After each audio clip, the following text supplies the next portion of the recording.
To do with the webcasting of their meetings, this meeting is being webcast for the purpose of providing the coverage to broaden knowledge and participation in council issues and demonstrating council's commitment to openness and accountability. All speakers must ensure their comments are relevant to the issues at hand and to refrain from making personal comments or criticism or mentioning any vital information. No person are permitted to record the meeting unless specifically authorised by council to do so. Our prayer, we give thanks for the contribution by our pioneers, early settlers, and those who have been in various wars for the fabric and built community we have today. By the words of our mouths and the meditation of our hearts, be accepted in thy sight, O Lord. I would like to acknowledge the traditional custodians of this land that we're meeting on here today. I would also like to pay respect to elders past and present of Juppal, Milroy, Marjorie Nations, and extend respect to other Aboriginal peoples present. Council, is there any disclosures of interest? No disclosures of interest. Apologies, Councillor Maxwell was still on his extended leave, which has been approved. Confirmation of a minutes from a meeting on the 27th of April, councillors. Someone who was in attendance at the right to live that is a true and correct record. Councillor Murray, I thank you. Second, Councillor Forbes, I thank you. All in favour? Thank you, councillors. No public access session, so we'll go to our agenda, councillors. Now, hard copy, we start on page 8. It's the Public Arts Committee meeting. It's item RC 19/16. Councillor Berry being the chair of that, would you like to move the adoption of that? And a second of that, please. Once again, thank you, Councillor Forbes. Councillor Berry, being the chair, once again, the opportunity. Did you want to speak on that, on how that is going? Yeah. The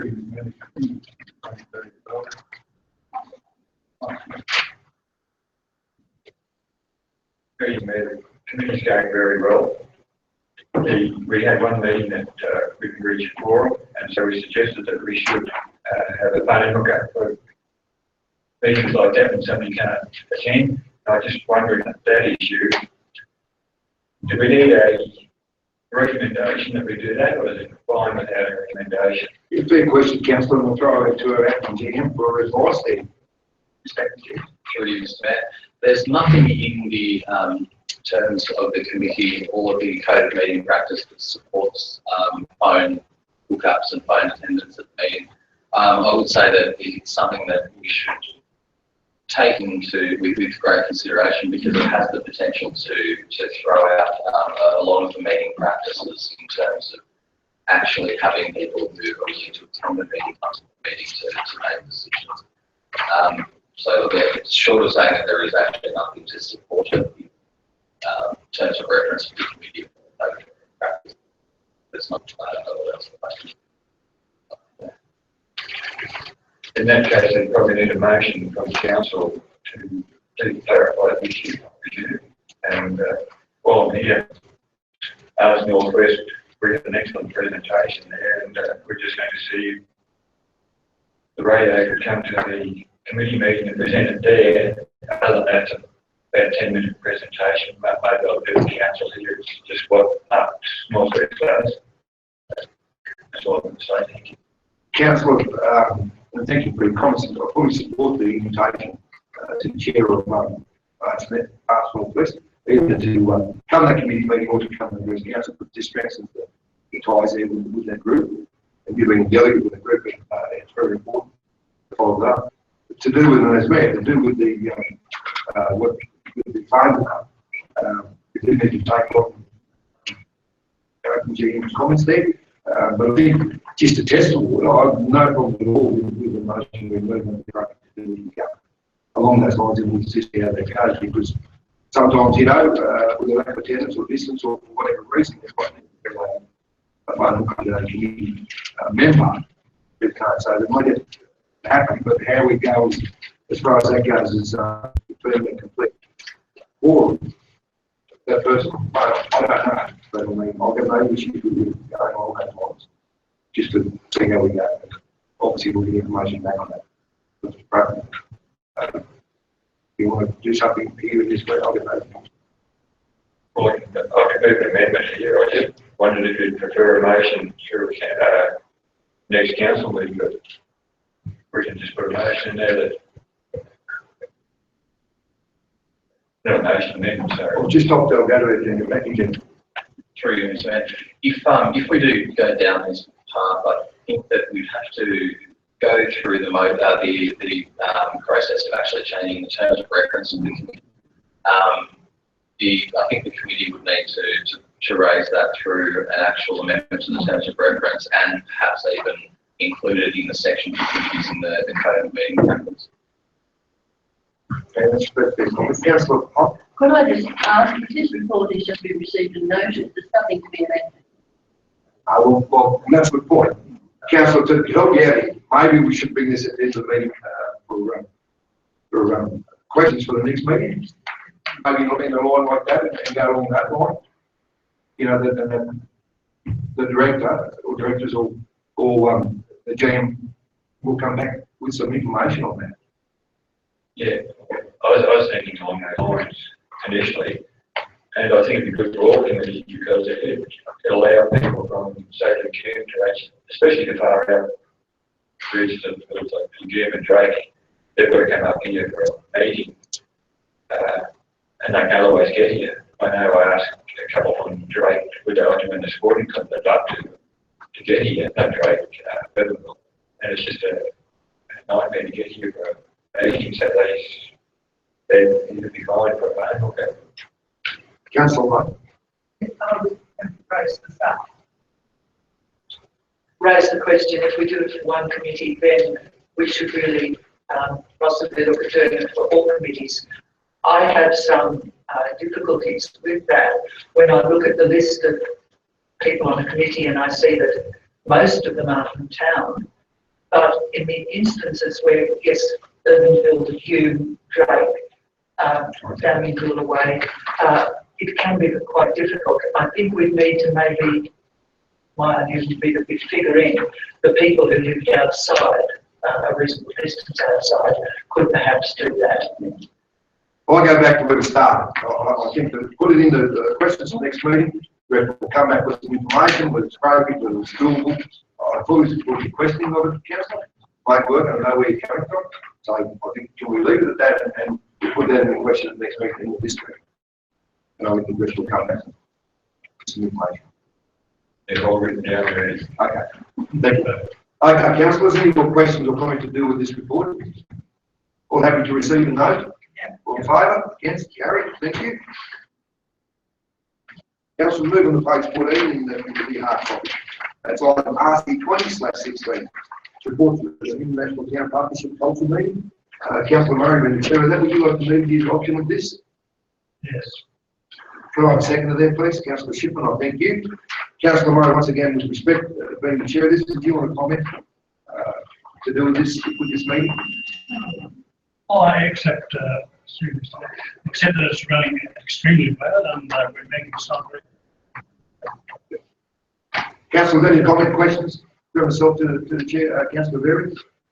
The question through Mr. The General Manager, is there any cost with this international partnership with anybody going overseas with it, or is it all entirely their own cost? Through Mr. Mayor, the only costs that the council bears is the allocated budget for holding the events here in Tenterfield biannually. There is no other costs that the council commits to travel or anything. If I can come in there, Councillor, it's a fair question. I think, standard correct, I think you remember the I think Rugby do assist where they can in those times. Yeah. I'm sorry, Councillor Paul, you also. Yeah, is that correct, Councillor Paul? Yeah. Yeah, which is fantastic. But to agree with our chair of the meeting, it is, we did say that this term of this council wanted to freshen up this committee, and it's so important to this region and their shire to do with their international council partnership, but it is in a good place. Never sit on your laurels moving forward. I commend you, Councillor Murray, on the job you've been doing there, and, it's going on. Any more questions, comment there, councillors? None, all happy to receive a note? Yes, carried, thank you. Councillor, we'll move on to page 17 in your hard copy. That's the end of our reports from committee delegates. We'll move on to reports from officers. The first report is acting GM. It's item GM024/3. Can you please to deal with this, Councillor Lowe, thank you, and second to Councillor Berry. And I'll hand over to acting GM, Mr. James. Thank you, through Mr. Mayor, and I'd like to take this opportunity to thank all of council here for your support throughout my acting tenure. The last 6 weeks, it's been highly appreciated. We've managed to tackle a couple of pretty big things, especially the assistance of the acting director of corporate services, the new rating structures, as well as the future process, which has been a very good set of events. Just to touch on a couple of points from my report. The proposed reschedule of the June 26 council meeting, 16 council meeting. The current date is set at the 20th of June. The date will clash with the General Manager, the incoming General Manager, and the Mayor's attendance at the National General Assembly, as the National General Assembly is one of the premier events for local government. It's proposed to move the ordinary council meeting to the 29th of June 2016.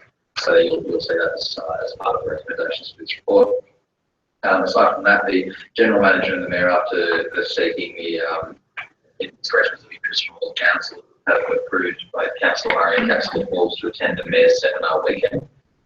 We've also followed up on a number of past resolutions, including correspondence to the New South Wales Treasurer, the Honourable Gladys Berejiklian, I think Well done. probably butchered the name. You got close. Apologies if she's watching this. Regarding the SPL levy, and correspondence with the Honourable Thomas George, advocating for the National Parks and Wildlife Shopfront to occur in the sensitive areas, in addition to it being potentially considered the Technical Information Centre. On top of that, one of the pertinent points coming through the report from councillors would be this from the workshop that we had last week. Fit for the Future reassessment process is being held and is in tow at the moment. The workshop that we had on the 11th of May outlined the process, but just to reiterate here, the council needed to nominate for reassessment with the OLG by the 16th of May, so I've done that. We have nominated for reassessment. We have received confirmation of our nomination back from the OLG. They will be holding workshops on the 7th of June for key staff from all of the councils who were able to nominate and have been nominated for reassessment, and the final submission will be due by the 15th of June. So the next month's going to be a very busy month, getting together and remodelling and putting together the reassessment documentation. But you will see a recommendation in the council to endorse the submission that was put in prior to the 16th of this month. I'm happy to take the question. Thank you, Dan, for myself as chair. Councillor? No questions? Councillor, just before I was going to leave the end of the meeting, but with saying with your comments as Mayor, and I know I'll be full support of it. I'll Councillor, thank you for the job you've done as acting GM and kept the ship on the right course. And it's always good to ability and passion and the drive to take on the job and as well do. Thank you. Councillors, all happy to receive a note? Yes. Again, Barry, thank you. Councillors, page 21, your hard copy, item GM025/16, draft operational plan for 16-17. I'll move the second, so we can just put Councillor Beckley, I thank you. Seconded by Councillor Hull. And once again, I'll hand over to Acting General Manager, Mr. James McCry, and obviously we've got our Acting Director of Corporate Services, Mr. Paul John, all welcome. Thank you. Thank you, through you, Mr. Mayor. I'll touch on the report. I won't go into the details of financials because I'll likely butcher them. So I'll hand over to the Acting Director of Corporate Services. Look, essentially, this is for council to look at exhibiting the draft operation plan for 2016-17. the recommendation is to go out to public exhibition and send any comments back for a 28-day period. Just as an overview on the operational plan, the rating structure is included with special rates variation of 10%. The key activities are noted on page 21 of the hard copy: road infrastructure, the dam wall being a key project for us this year, building maintenance, including the Sally Arts Administration building, continued management and the change in how we've managed tourism information centre, and following through on the future key action plans, which are likely to change with the re-submission of the review. You'll note there that the special rates variation has been fully allocated for the next financial year, with 138,150 allocated directly to capital building renewal, 662,305 allocated to roads, bridges, causeways and reseals. The water and sewer funds currently not achieving operating surpluses before capitalised. However, the recommendations coming through from strategic business management plans that the engineering sector has put forward, they will see operating surplus before capitalised achieved throughout the term of the strategic business plan. The operating income for the water fund will be 7.84% higher than projected results for 2015-16, as well as the operating income for the sewage fund being 6.1% greater due to a 5% increase in fees and charges in that area. Page 25 of the report, you'll see the performance indicators for the future process of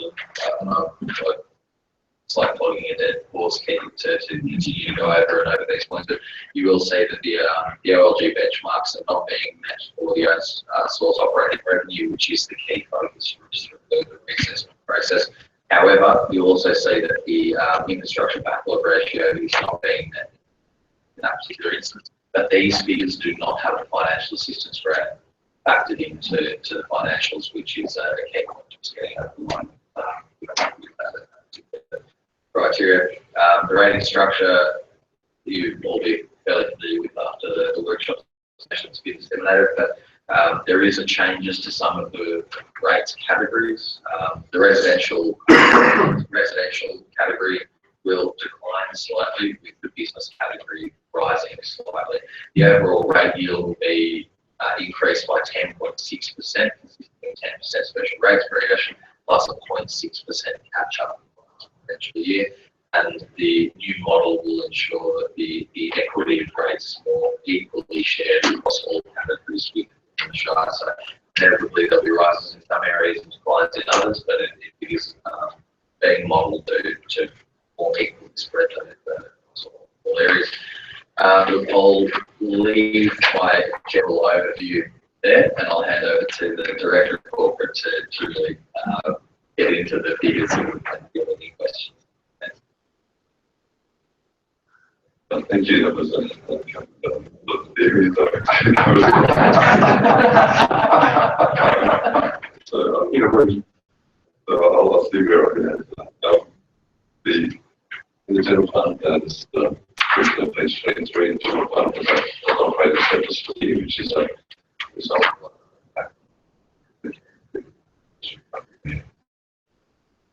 our working funds result. As always, we try to have a positive working funds result for the year, and that's working funds is basically all our expenditures, all our business reserves, and actually we have a looking quickly at the water funds, positive operating result for waste fund, which is pretty good, but not with the sewage fund, which is largely as on the trust structure. Service in 2000. Consolidated result for the year will be 456,000 or so, which points that is the same as the operating service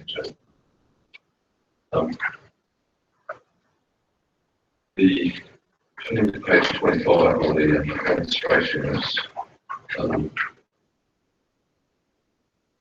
one of the key, some key indicators are asset ratios, which are not subject to law.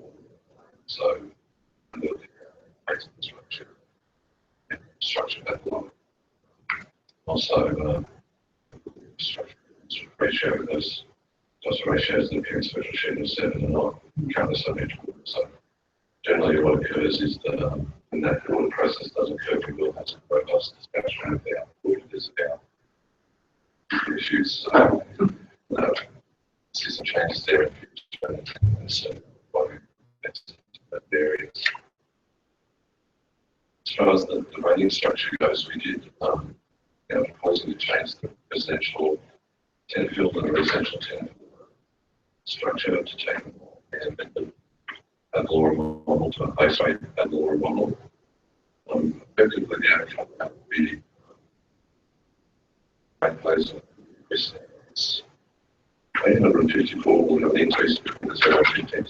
So, generally, SRB, that's where the increase will be 10.6%. Skippage, a lot of skippage in 10%. Bracket 532, an increase greater than 15%. That's in dollar terms, that's $73 and and that is, that's basically illustrated at $280. The other elements of the rate structure remain as a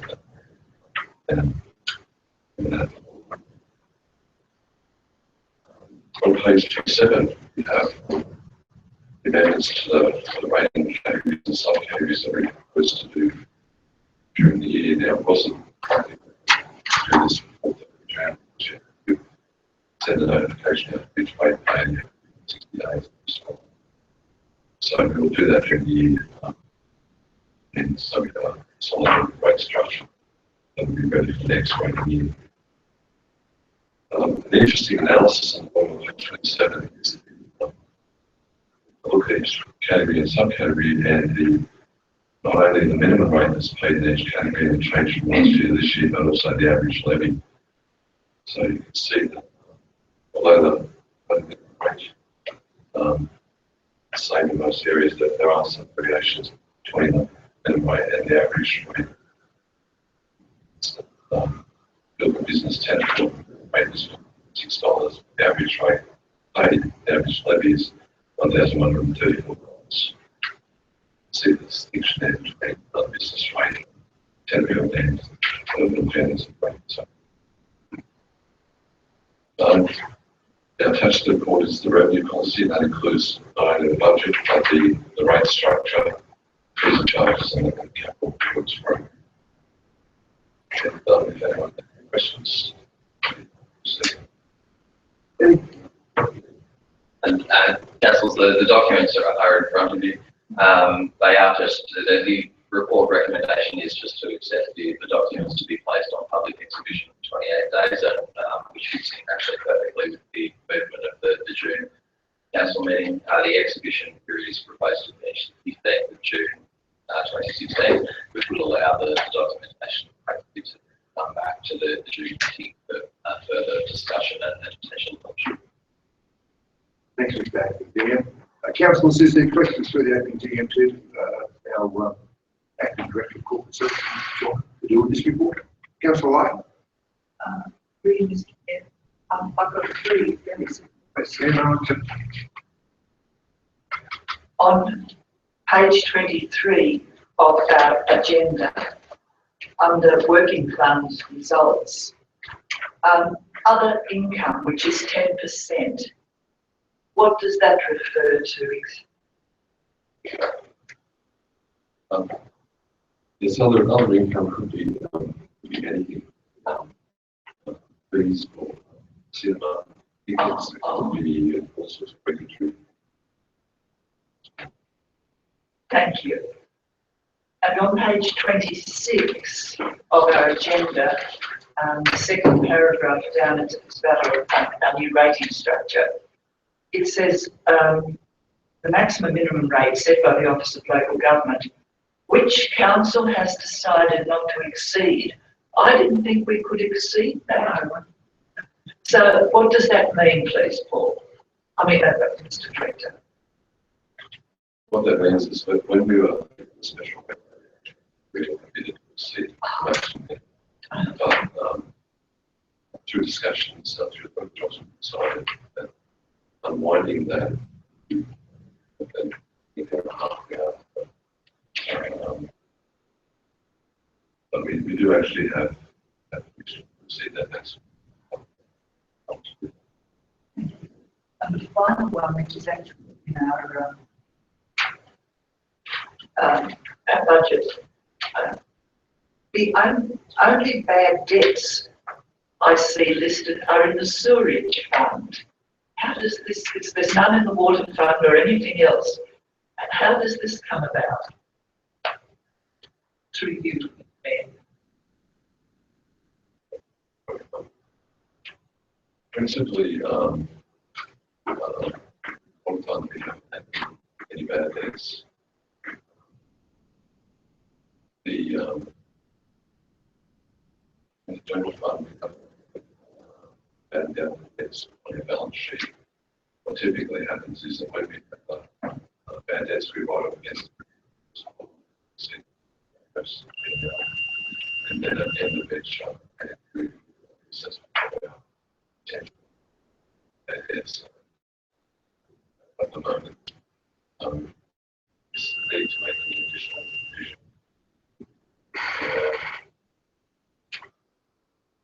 So it would be that, I know our sewage rates are high. Is that why there's an allowance for bad debts in the sewer fund? You don't be making an allowance for bad debts in the sewage fund if you're tending to write off debts. So, rates. These are charges against the land. thank you very much. Thank you, Councillor Lyon. Thank you, Mr. Chairman. Councillors, any other questions to do with this report to the Councillor Perry? Through you, Mr. Mayor, to the General Manager with this report. It's open to public comment, and I presume we're going to do some with the comments the public make on that. For instance, the cover list in those areas there, would they be suitable to put into the operational plan, or is this specifically for the budget? For the rate variations? Through you, Mr. Mayor. The comments that can be received will be taken on best as they can be incorporated both legally and so far as being operationally achievable into the operational plan. So any comments that are received will certainly be incorporated where we can. In terms of the effect that might have on factoring into the budget for the extended pickup to Urbanville, I'll ask the Director of Engineering perhaps to comment on that, because I do think that there has been budget allocations for that particular area at present.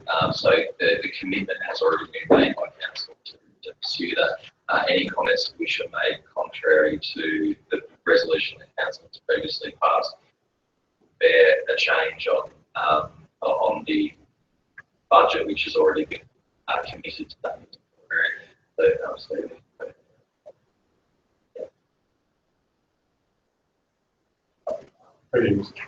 Greetings to me. With the reiterating what our engineer has said, the pickup along Mount Lizzie Road, which I presume that's what you're talking about, is a service that Council is providing to accommodate the needs of our residents who have requested an offset in that area as a result of some of the landfill closures and times, I guess, the time they can link to go to the landfill, possibly the transfer station. Okay. Those costs are inbuilt into the budget. Okay. Certainly, as our acting engineer has said, that if the community wish to provide comments on that, they can do so. Consider those as best we can. Our advice to the residents that have already written to Council or advised Council of their concerns or support for the service. There are two sides of the story. Is that the service that is being provided next year is for a 12-month trial only. So it's to determine whether the service should be continued long term. So we can actually gather the data from that. So I can tell you more than just the thing. Thank you, Mr. Finn. Any other questions to do with the report, councillors? I do, before we vote on this to accept, to receive an act report, I just wanted to add to do with the SRB, being fully allocated to the city capital project. When you read down there, that only goes to back up this council's decision to support the special rate variation. And it's good stuff that we get to know where the money's being spent and the money is being spent, because that's what we're all about. Really, I enjoyed reading that and that we know it's out there. And as councillors, we go out there and whenever we get challenged about it, because we do control it. There it is. See that work very well. Councillors, all happy to receive that report. Yes, carried, thank you. Councillor, page 30 in your hard copies, GM 026/16. Investment policy. Now, we've got the three policies, councillors. You happy to deal with them each individually? Do you want it all individually?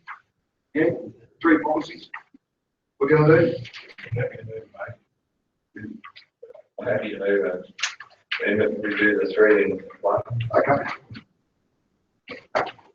Yeah. Council, accept that. So we're going to do on page 30, the investment policy. We're going to do the school exhibitions collection policy and the School of Arts use for weddings and other activities. Yes? And, oh, I'm sorry, there's another one. Traffic regulation. And through you, Mr. Mayor, I will just point out that, and my apologies to council, the special exhibitions collection draft policy still has some redundant staff positions on page 1 of the policy which do need to be changed. So in adopting them as a block, please be aware that we will change the I think it's at the manager of library and cultural services, which is no longer in the workforce plan. So we'll change those just to reflect the current structure. Okay, Councillor Berry, so you're moving that we accept the policies from page 30 to 37. I'm sorry, 36 in your hard copy as one involved. Okay. Move Councillor Berry, do I have a second? Councillor Laird, thank you. Councillors all in favour? Against? Carried. So we'll move on to page 37. Correct me if I'm wrong.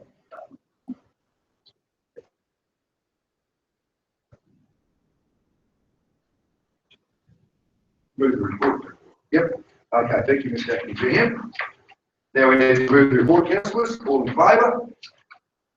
Against? Carried. Now we'll go on to page 37. It's item COR 12/16, Finance and Accounts. Can I move the second, please? Receive a notice report. Councillor Murray, I thank you. Seconded by Councillor Eatis. I'll hand over to the Acting Director of Corporate Services, Mr. Paul John. Mr. John. Thank you, Mr. Mayor. I was hoping to get over to what those further updates that this council did on the status of the matters. Unfortunately, I figured out see that for the information additional. So I'm still working. I do believe on that. Standing was expecting to receive $70,000.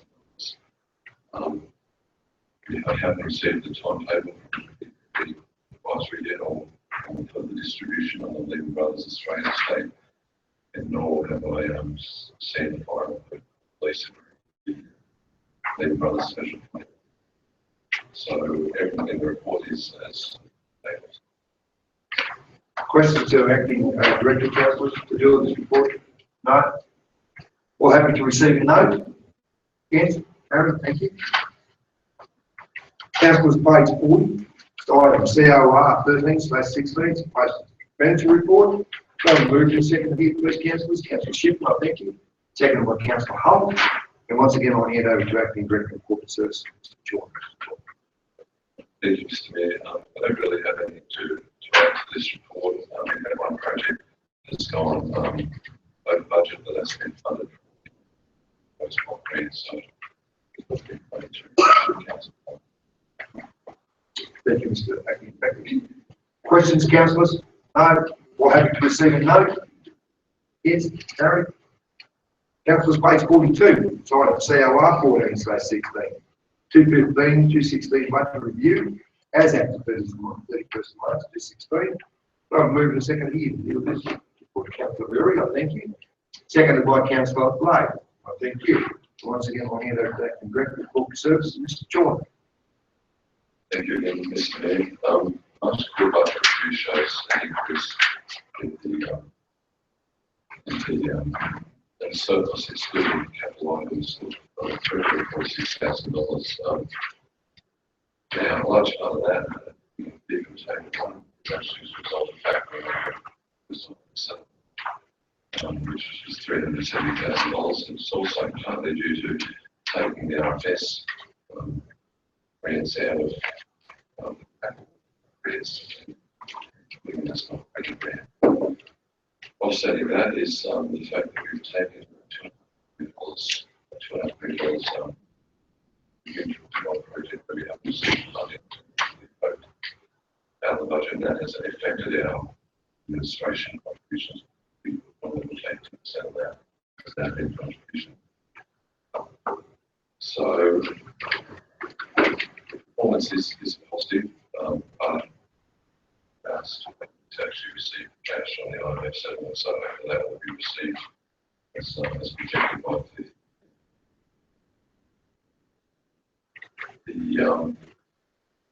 moving on to page 45, looking at capital grants, then we've shown that in budget review by reduction, then capital grants and contributions of $3.8 million. That's basically due to two factors. One is taking the proposed additional grant funds from $2.5 million out of budget, and also transferring $1.3 million of flood repair funding from 2015-16 to 2016-17. So otherwise, that would be budget. When we look at our capital expenditure on page 46, showing the decrease in capital expenditure to $2.6 million, very similar to the effect on our capital grants and contributions, where we take $2.5 million project transferring funding from current year to next year. Also, the Victoria safety net project is moving out of the current year into next year as well. And moving on to page 49, if we're looking at the operating result by fund, we can see that the general fund has a surplus of $614,000, waste management $300,000. Deficit in a water and sewage fund, largely due to the fact that our costs and tariffs don't reflect the true cost of service. And netting to net operating service of $7,000. Working funds position across all funds is strong. $1.6 million, $600,000 in most fund, and the strong as well. When we look at our working funds result for the year last quarter, we projected a surplus for the year of $41,000. It's now projected to be $88,000, but that still stands above our budget of $5,000. So still quite good. And if question can be received. Councillors, questions to do with this report to the our acting director? Yeah, Councillor Berry, of course. So you mentioned earlier to the director, was that $2.5 million where not realised for Mount Lindsay? What's going to happen there? Are we going to get that money eventually, or is it? $2.5 million was factored into long-term management plans. $2.5 million, so 4 years. It was always a speculative grant. There was no information from any source that we were going to receive those funds, and therefore so take it out of it. And see what. Yes, Councillor. One more question, Mr. Mayor. Anyhow, page 6 on the waste management there, it says we've allocated $20,000 to purchasing bins for Mount Lindsay Road. If we were to hold that here, that that need a rescission motion, wouldn't it? You couldn't alter it through the budget. I think you'd adopt the budget, make whatever changes you want. Yeah, that'd be correct. So if we were to reduce that money to say $10,000 to cover the cost of people from the June North that wanted to pick up, that would be feasible to do it here and now, or would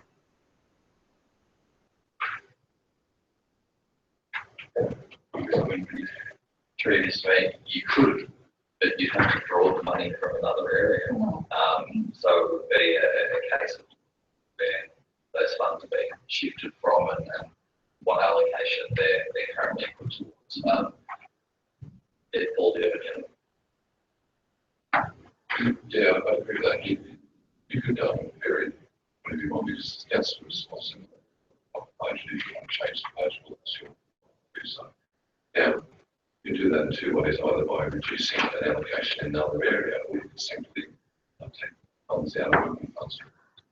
So, working fund service would be 10,000. That's entirely at your discretion to make the budgets.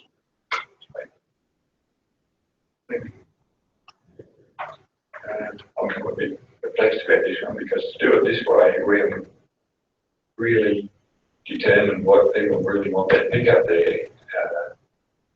I don't know what the results are from the people sending in, whether they, I've just heard that the villages don't want it. So I presume the engineer will answer this one. I'll just make a quick comment before I go handle this. Thank you, comment, please, thank you. Thank you, Mr. Mayor. Through you, Mr. Mayor, councillors, the operational side of council has enacted a resolution that council has made to conduct this trial for a period of 12 months. We've already commenced the actions on that. So we've been following council's decision today to enact an extension of the service from Bunnamanoo right through to Mount Road. In saying that, it is well within council's area of decision making to look at changing that particular resolution or decision. But to date, we have, and particularly the engineering department, has moved forward very quickly and strongly in enacting a resolution, as we do with any other resolution that comes from council. So the whole idea of the trial was to run it for 12 months to see, one, it was financially viable to council, if it helped to factor into the costs of having a full curbside collection service in Urbanville, as opposed to just running through Tenterfield, as the trucks will be passing from Bunnamanoo up to Urbanville and back. We only have one landfill which is holistically licensed for a vast array of waste at the moment. That is Bunnamanoo. The EPA is cracking down on issuing licenses for a number of different things, asbestos being one of them, to name one particularly hazardous substance. So having the service traversing the route is going to be passing through these particular areas anyway. Will that help offset the costs? Well, that's one thing that needs to be determined throughout the 12 months trial, as well as the receptiveness of the entirety of the proposed extension route throughout the period of the trial is run. Stephen.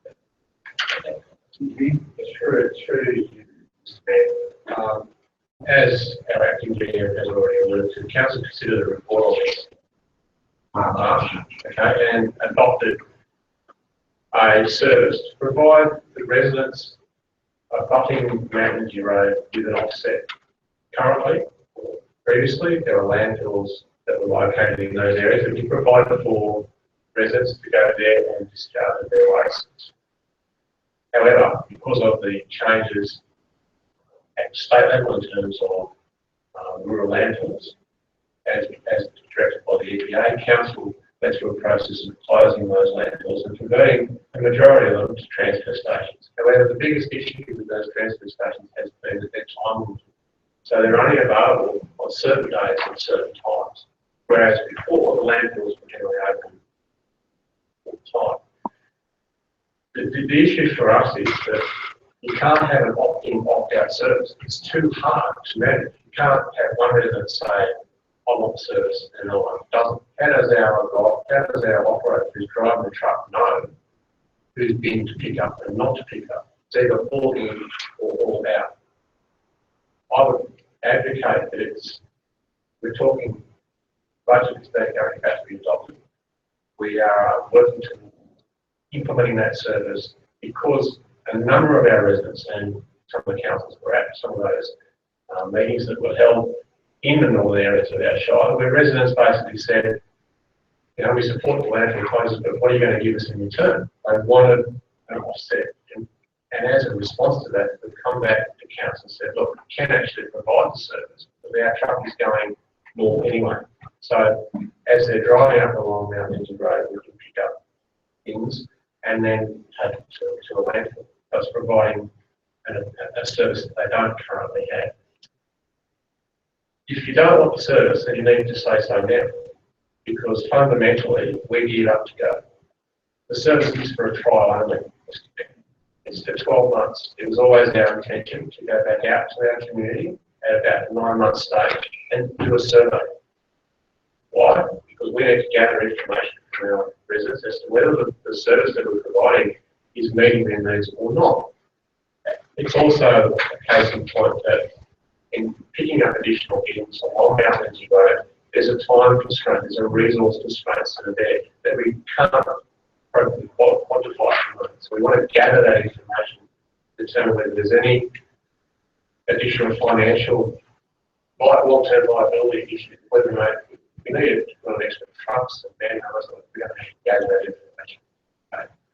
At this point in time, we believe we can do it with existing resources, but doing it as a trial will actually enable us to gather that information, take the survey results from our community, and then come back to council with a report which has all the information encapsulated there. You can then make an informed decision. Personally, I believe that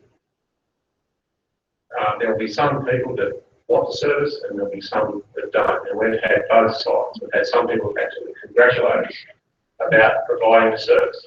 They want it. There are others that are quite strong in their opinions that they don't want it. There are signs up in the Lister area, for example, where people say they don't want the service. And I understand that.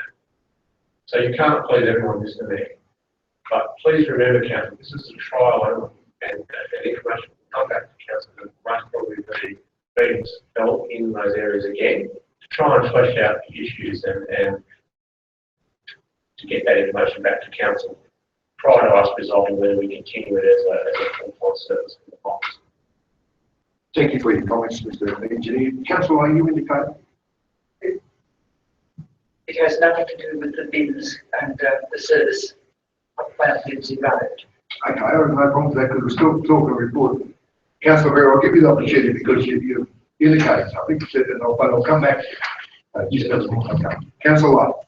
All I'd like to say is, going through all these figures, one day I'd like us to have a briefing. I'd like to understand what it is we contribute to the rural fire service. I know we've taken their depreciation out of our figures, but I notice that it turns up just about everywhere when I look into our revenue policy.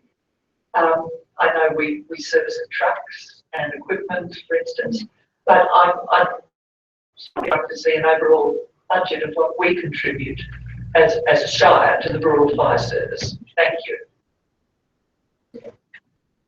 Well, Mr. Jordan. Yeah, we can easily do that. The RFS provides each year a listing of all the expenses and where they're incurred. And from that, show you how our contribution structure.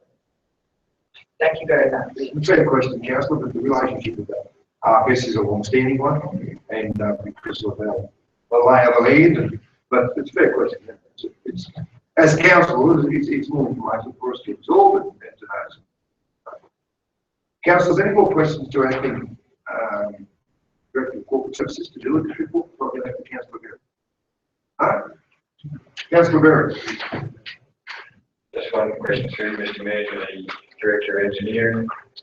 With this service, would it be possible just to do part of the run sack of Lagoon North? Or would you have to do the whole service to get really gauge the opinion of people that I believe the due age of people in the north area that were native at all? Through you, Mr. Mayor, if the service was altered and it was simply from Lagoon to say Urbanville, then that's fine. But again, it has to be everyone on that route has to be part of that service. So yes, you could alter it, but trouble that I would foresee is that we're already well advanced in our process in providing the service in terms of purchasing the bins. We've notified all the residents, and that's what's instigated some of those issues. Some people have objected to the fact that it's mandatory. It has to be mandatory because you can't pick and choose when you want to be in. So you can't be in one day and then one the next day. Not one next day. So you could vary the service to simply north of Lagoon, but then we would have to determine how we manage the fallout of those that have been advised that they're going to get a service basically from London Bridge up to and those that have actually expressed their desire for service. So yes, you could, but how we manage the fallout is another way. Councillor, what I'm going to do, we need to stay here. I've had it off the record of that. Give you advice as far as how we're going to deal with this. You know where I stand with this. But once we accept this, as we go through with the meeting process, that the budget will be accepted. And obviously we go on to play. Both our acting chair and our advice, on how to deal with this with a particular issue. And I'll have my concerns there too on how we're going about this, and I'll share them with you. So I'd like to close discussion now on the budget. We'll move on. Okay. So councillors, all have any more questions there to do with this report? Mr. Chairman? No? Well, happy to receive a no. Yes? 51, page 51, councillors, is item ENG 17/16, start of engineering report, engineering department activities report. Could I remove from the sector here, please? Councillor Peakley, thank you. Seconded by Councillor Shipman.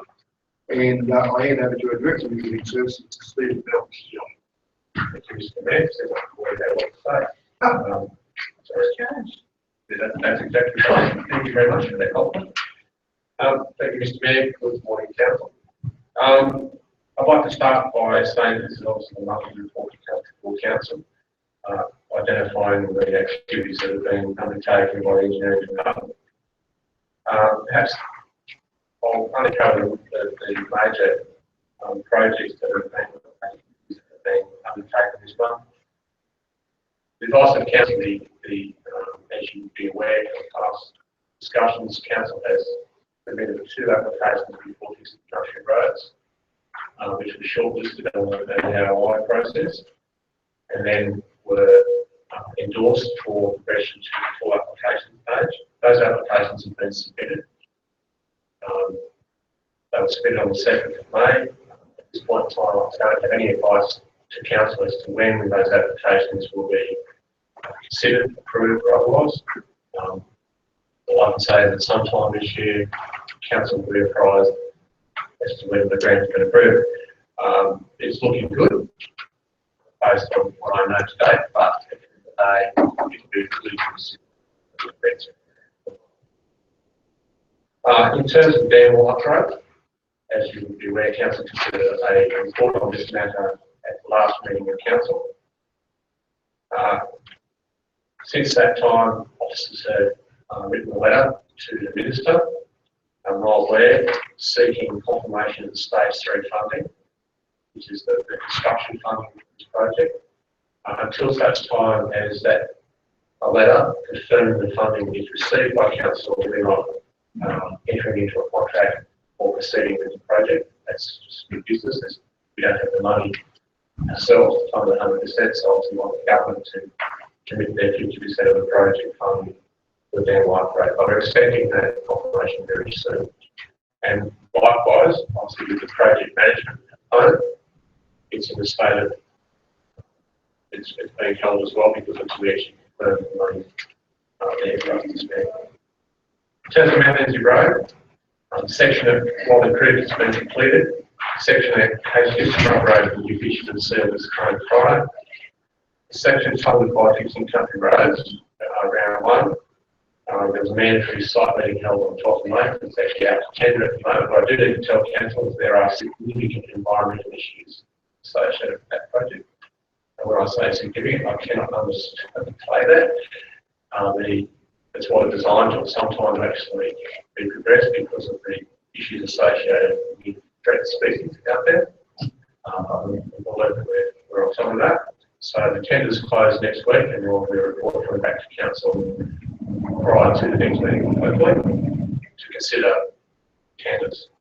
Plain Station Road has been completed. For us, the way there was a heavy patching undertaken at Swamp Creek Bridge, Wallaby Creek Bridge, which in some council there's quotations out at the moment in regards to tolling.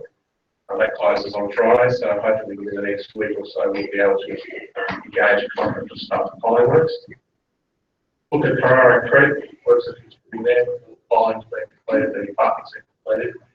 As indicated to council at the last meeting, if there's a desire to do so, have councils out to site and have a look. I'd prefer there to be a bit more above ground. We'll take out this, so hopefully towards the end of this month. It's probably not about need to wait until the new GM starts as well, so they need to get familiar with the area as well. So perhaps the next week or so we'll arrange a bus and take council out to Alright. For those that drive out of Molesworth Street Bridge, we've noticed that the timber deck's been replaced. And that was done in partnership with Cloud and Shire Council. Which is something else that we're trying to embrace more closer partnership with. In the past it hasn't been the case. And finally, in terms of water and sewer, we completed the water main replacement in Molesworth Street. And we're also continuing with the sewer extension of Logan Street. Thank you, Mr. Engineer. Questions to the engineer to do with the report, councillors? Councillor Shepherd. Just a comment, really was a bit it was always a walking into his window, and now it's not, it's wonderful. Thank you, Mr. Through you, Mr. Mayor, I've never heard of which we describe as a walk in it. We didn't find any dogs in it, but thank you for that. Thank you, Councillor Shepherd. Councillors, any more questions to do with the report to the engineer? Councillor Berry, yes. With the, through you, Mr. Mayor, the director, with the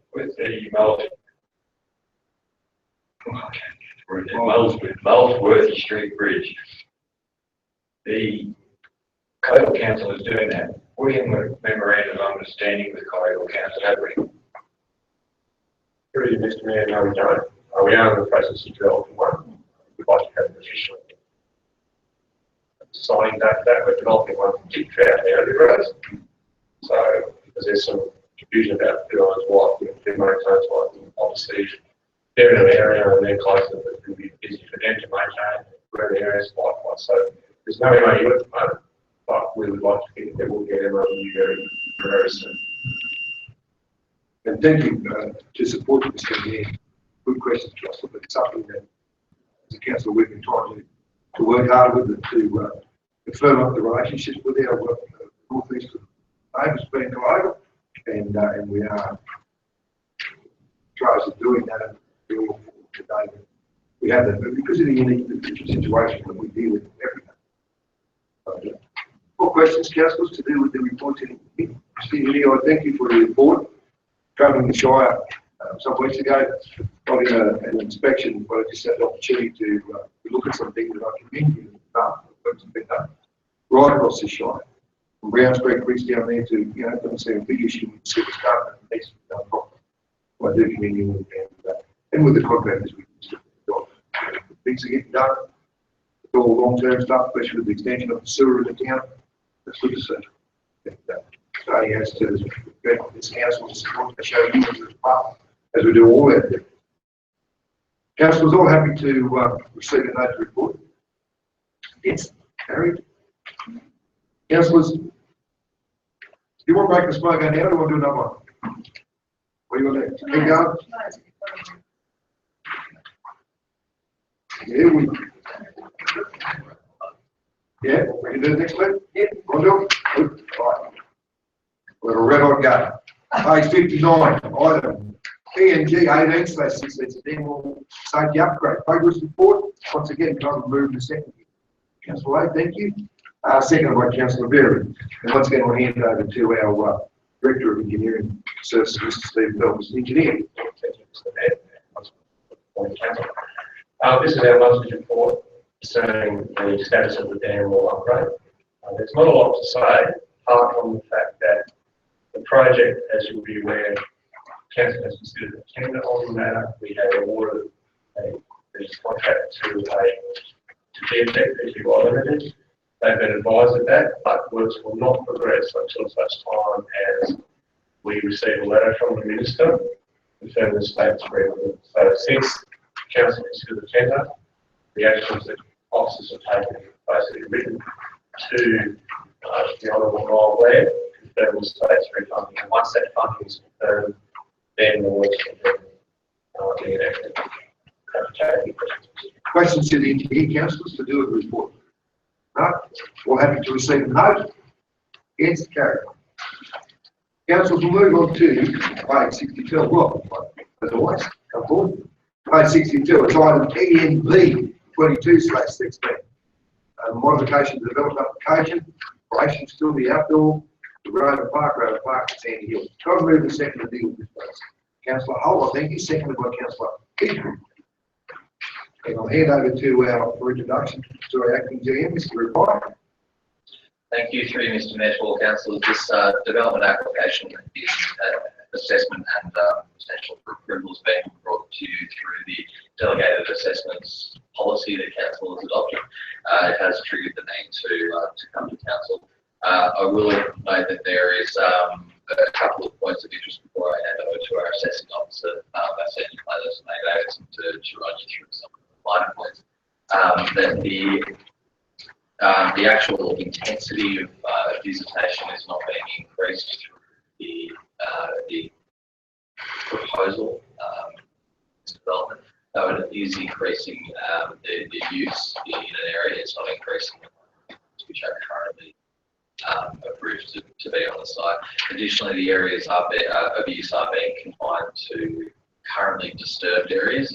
If you do look at the map on page 65, the currently cleared area in the middle of the site is the only area which is approved or proposed to be approved under development assessment, which is in front of you. In saying those very standpoints, I'll hand over to May to run you through some questions report. Thank you. Through Mr. Mayor, the application and the report before council today is a continuation of the development application which was completed by council in June 2015, where council resolved to allow for a 3-month trial period for the operation of the Rover Park, just to allow for the larger scale motorised lined area of the site. The applicant undertook that 3-month trial testing, undertook acoustic testing at the neighbouring property. We received that report earlier this year. Referred it to council's acoustic consultant and also notified neighbours and advertised the proposal. We received one submission from a neighbour who unfortunately couldn't make it today, but wished to indicate that and has actually written to council indicating that they are supportive of the recommendation. The records for approval for a 3-year period only, so the approval will not run on forever, as a lot of development can. It's a 3-year limited approval with 6-monthly review in conjunction with the operator, council and the neighbour to allow for ongoing monitoring, flexibility and noise management plan in terms of any issues that might arise during that time. So we still have input and negotiation and contact with everyone that's involved in the development, which I believe is a good outcome for everyone, for council, for the developer and for the neighbour. Questions to our senior planner to deal with the report, councillors? Questions? No questions? Councillor Berry. Very Mr. Mayor, tonight. What's your title tonight? Senior planner. Senior planner. I just feel uncomfortable with this development. I'm all for this development in the Shire Tourism Centre, But I feel uncomfortable in the fact that we've got such lenient hours compared to what we did for another motorbike park in the Shire, and I'm torn between that and lenient hours on this one. Can you see light on the hours with this one as compared to the hours we have on the other one, if it's possible? Through you, Mr. Mayor, and if I am on the wrong track, please, feel free to jump. But the application must be held on its own merits. For one of these, within the realms of the LEP, the DCP, and the associated regulations that we are required to assess the DA under. So, the comparison to other applications is not appropriate in looking at actual assessment for a DA. That's something the planning side of things we need to be very aware of, that every application that comes in through Dorsey. Look, aside from that, looking at the operating hours of this particular development, the noise management plan and the consultation, the monitoring which has been done to date, and the 3-month trial period which was previously undertaken, have all led to the operating hours that are being have been incorporated into the current noise management plan and operational plan for the site, which is put before you. That's probably about as much as I can say on the operating hours that have been decided upon here. And as our senior planner did know, the operating hours and the noise management plan have been decided in consultation through a trial period and through monitoring with the neighbouring properties as it stands.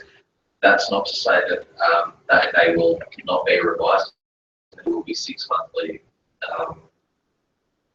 reviews of the operation as we go through, and they can see this for a maximum period of time to be wholly reassessed.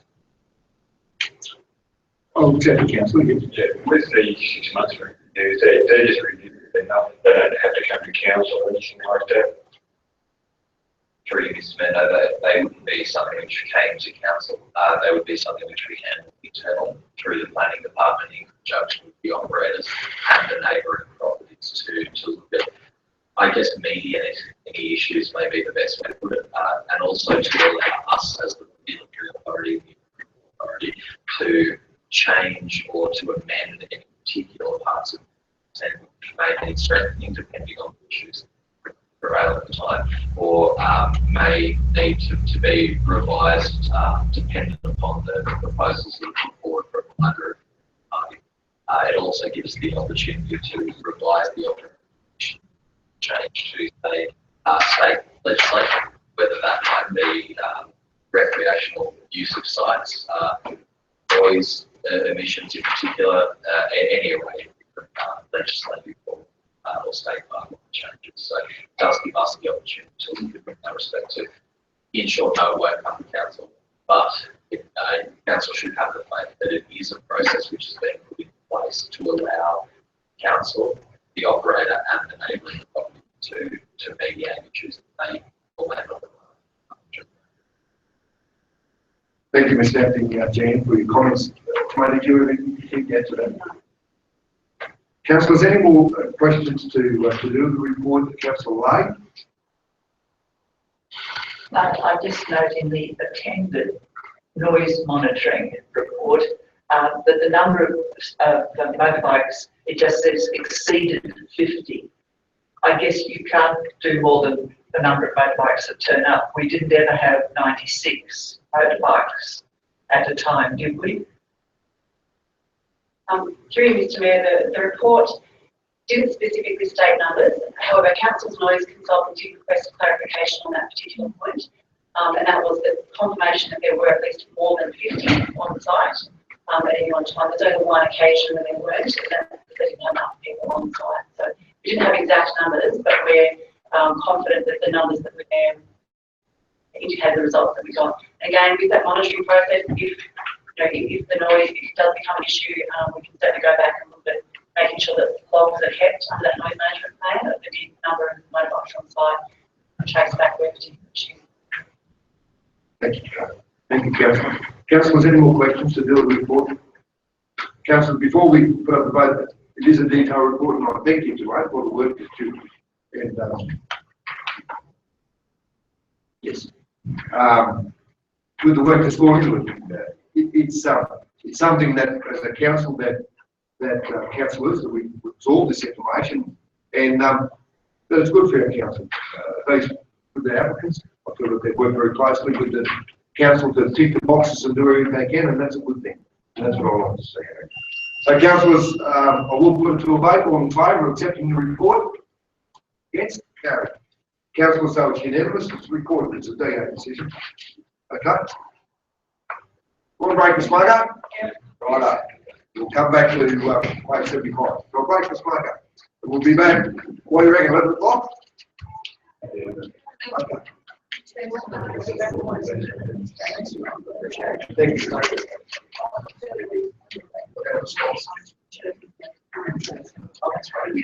Charity work. Thanks again.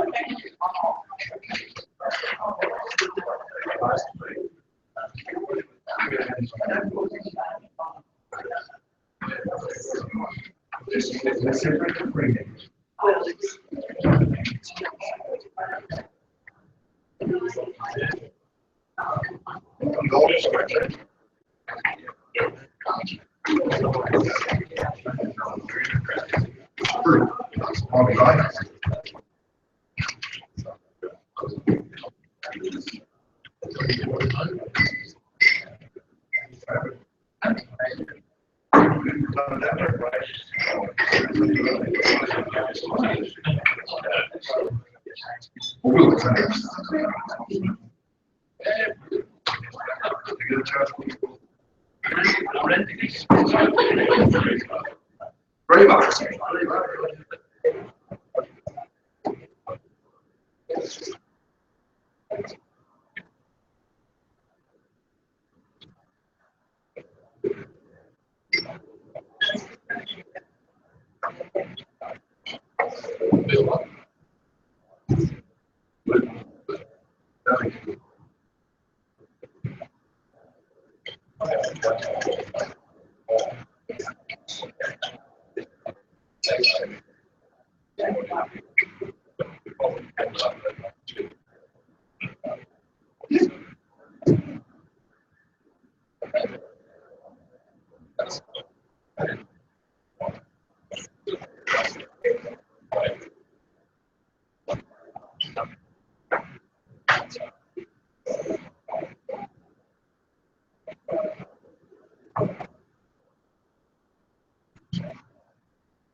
Just because you know you're choosing one.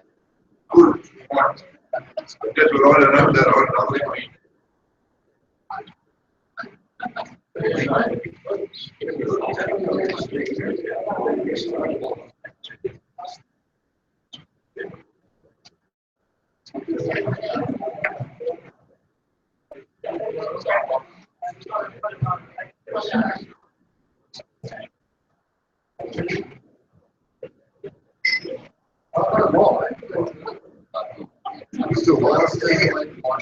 You haven't? No.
the council floor, or is it a manhole underneath it? Through Mr. Mayor, yeah, there is a gate through into the subfloor, preparation for some major stormwater works, so that's where it was.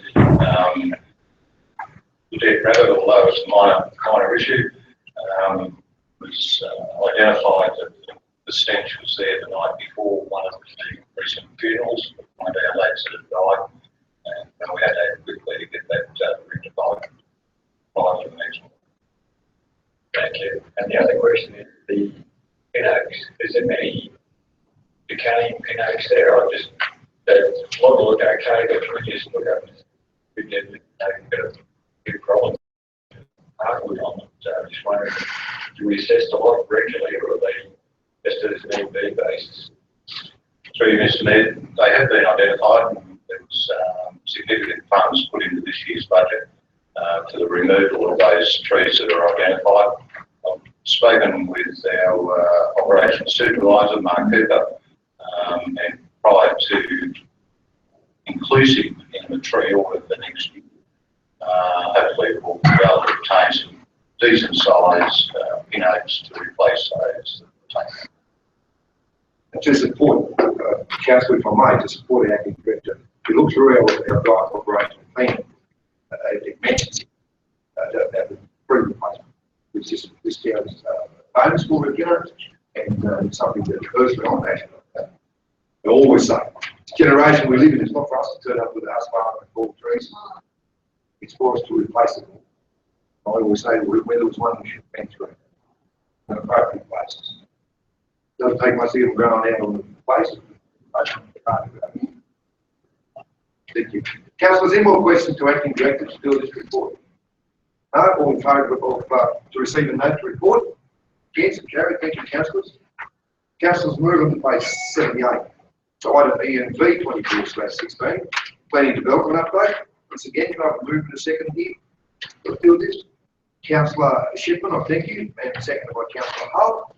Once again, I hand over to the acting director, Mr. Dave, to present the report. Thank you, Mr. Mayor. Again, councillors, the report is in front of you. Thank you for taking any questions. Questions to the acting director, councillors? No questions? As always, councillors, be read from page 78 in hard copy to page 83. All happy to receive a note? Against, carried. Thank you. Councillors, we move on to page 84. It's item E and B 25/16. Support and regulation unauthorised development. Can I have a move in a second, please, to deal with this item? Councillor Murray, I thank you. Second, please. Councillor Petrie, I thank you. I'll hand over to our acting general manager. Thank you, through you, Mr. Mayor. The report before you has been drafted in line with the request we received from another local government, Warringah Council. The issues that are fairly self-explanatory. I would also like to take this opportunity to thank our area together. The issues that are within the paper are fairly self-explanatory. Essentially, there's an ongoing industry-wide problem that local government has in regulating unauthorised. The issues arise when people try to, for lack of a better term, shirk the appropriate pathways, the appropriate approval pathways, thereby undertaking what we deem to be illegal development which is constructed outside of the appropriate legislative approval regime. This is a very big problem for a number of larger councils. The problem we do with and Doug would note that we currently, as the local government area, have on our books 63 cases of development. That's barely scratching the surface. We don't have the resources to allocate directly to doing some work like councils, a team of people just to tackle these specific issues. Essentially, in essence, the purpose of the report is to really proposal that the Warringah Council has put forward to lobby certain areas of government to strengthen local government's approach and our ability to deal with illegal developments. The present approach basically to assess a development, look at whether, assess a development has been undertaken without approval, assess whether it can be approved in retrospect, and then go through a retrospective process.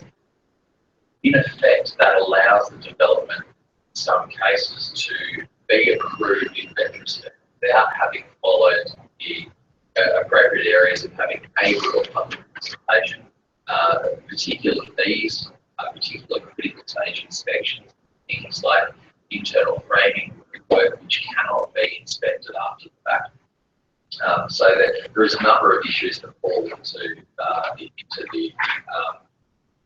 the ability to try and get around certain processes, whether willingly or not. The other portion of this, which is of particular concern to local governments and industry, is the fact that there is the penalties for unauthorised development, while in the last 12 months have actually risen quite considerably, are still not commensurate with some of the fees that may be applicable to developments of large scale if they were to go through the development process. Those fees are regulated. They are stated in the Environmental Planning Assessment Act and the regulations. So that there is the opportunity in some cases for developers to go through the process without having paid the appropriate amounts as they go, so to speak. The crux of it is that Willoughby Council, Warringah Council is seeking all local governments across New South Wales to support the motion that we write to the Minister for Planning, Mr. Robert Stokes, seeking support and assistance to change the legislation to further deter illegal developments which are built without appropriate approvals, and increase the sanctions for illegal works and commencement without, in essence, strengthening local government's powers as a whole to deal with these particular issues across the industry. I'm happy to take the question. Questions to Acting GM to deal with the report, Councillor Shisman? Just a comment, Mr. Mayor, through you. When you're reading through it, even if people don't apply for the share, it doesn't seem to be might be a little wrong thing. Through you, Mr. Mayor, it's an issue which is can be very tricky to deal with. There is a number of avenues that we can take as regulators. One is on the spot fine, and look, these are dependent on the severity of the actual incident. So one is an on the spot fine, which is dictated by the regulation. They have been raised, so in some cases that can now be $3,000 on the spot fine for an individual, or $6,000 on the spot fine for a corporation, dependent upon the severity of the development or the improvement that be gained. The other pathways are issuing notices. They're legal documents that require an action to be undertaken. Without getting too much into detail, the issue of notices and orders can become very messy. It can result in both local or land and environment court action, and failing that, in some cases, it has led to Supreme Court action for local government. They're usually reserved for areas where there may be a danger, or we as a regulator are unsure as to whether things have been built to a certain standard, etc. Fire safety is quite a large area which is tackled in that manner. The final pathway that is available to us is to move for a prosecution in court. So we get on the spot fines, we get a direction to undertake XYZ works, and just move for a prosecution because it is of a nature which is severe enough to warrant some sort of a criminal proceedings and a criminal proceedings. They're not civil proceedings, which is why it's a decision that shouldn't be taken lightly. If someone is found guilty, they do come away with a criminal record and potentially a very large monetary penalty and potentially time. Those are largely normally reserved for, say, the demolition of a significant heritage item. Or you have to, as a regulator, look at a very severe act. an instant prosecution of development without consent issue.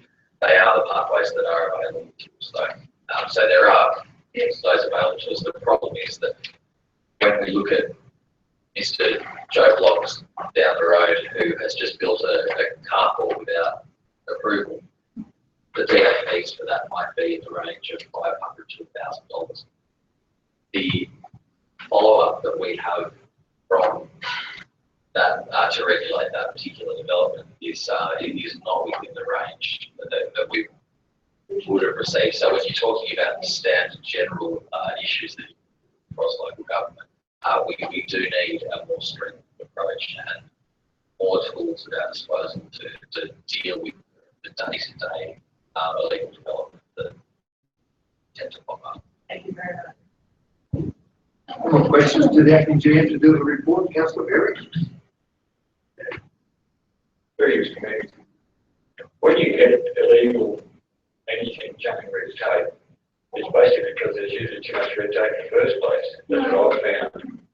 Not necessarily in this case, but mostly people dodge red tape if there's too much. If it's simple, people go, but I'd be happy to move an amendment on those lines. We put on the end of this that we write to Minister Nason to simplify it or get rid of some of the red tape. And the other thing I've got to say is, while you may not have some power over some of these illegal developments, when the purchaser buys the building or whatever it is, a property, and there's an illegal development on it, it gives them one heck of a bargaining tool. For you, Mr. Mayor, to tackle the first point, look, is there too much red tape? I can't really comment on that, but I will say that ignorance of law is no excuse for breaking, and it's almost sort of analogous to saying getting pulled over for speeding, doing 180 zone, and saying to the officer, I'd like you to step aside, or it was unreasonable because the road's too straight. The rules are there for a reason, and we as regulators are here to enforce and uphold those rules.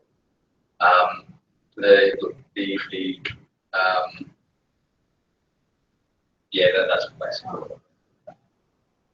Councillor Peters. Yeah, thank you. Previous General Manager.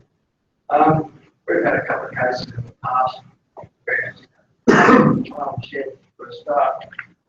Now it's got a right way up farm shed as long as you don't put doors on. So, you know, normally you put doors on to try and keep the cattle or the stock out. But I can't understand that. If you do a farm shed and have it open for 4 weeks, okay, but put a door on it, at the end of the show, you've got to get the open. Trees. There's not a lot I can say to that, Councillor, other than you will recall last month we did bring a paper to Council for submission to the Department of Industry Planning on the issue of inland line development, whereby the proposal is to make it a bit easier to expand the breadth of line development for things like farm sheds. Then again, build a farm shed, right, first. Build the farm shed, you back to the flat, how do you go there? Sure, you Mr. Mayor. That's a prime example of this sort of illegal development that you deal with regularly in local government. Dual occupancy, another one. I'll build a garage, have it approved as a garage. All of a sudden, 6 months down the track, you've got a granny flat. You can't foresee those issues, and they can't be taken into account largely through the assessment process. You have to assess it on its merits. It comes down to once the issue's been flagged, then trying to go through the options. More questions for that, Jerry? Councillor, before we vote, just a couple of comments from myself and me. In a meeting with our acting GM yesterday, fully support this report, and it'd be a good thing for us to, I'll start first, when our state member, Mr. Thomas George, is in town in the next couple of weeks, to do with our new GM and our director. I'll involve them in a meeting to gauge support for this, because it's always good to have a local member on side and to deal with the minister and to go even further as a council to support the ring. If they don't do it, well, we can do it as a supporting motion to the Local Government Association. Later in this year's a motion from this council, and we shared that with our acting GM yesterday, because I think anyone who read correspondence from Ringle with Scott. I thought that was a good motion. So, we support it. Thank you. And thank you, Mr. Clayton, for your assistance and all the work and your attendance in such a report. So, it's a good report, Councillor. Congratulations. Councillors, any more comment questions to the acting GM? No? All in favour of adopting? Answer carried. Councillor, before I go on, I just need to adjourn the meeting very short time. Can I have a move and second to adjourn the meeting? Councillor Shipman, thank you. And second by Councillor Murray. No.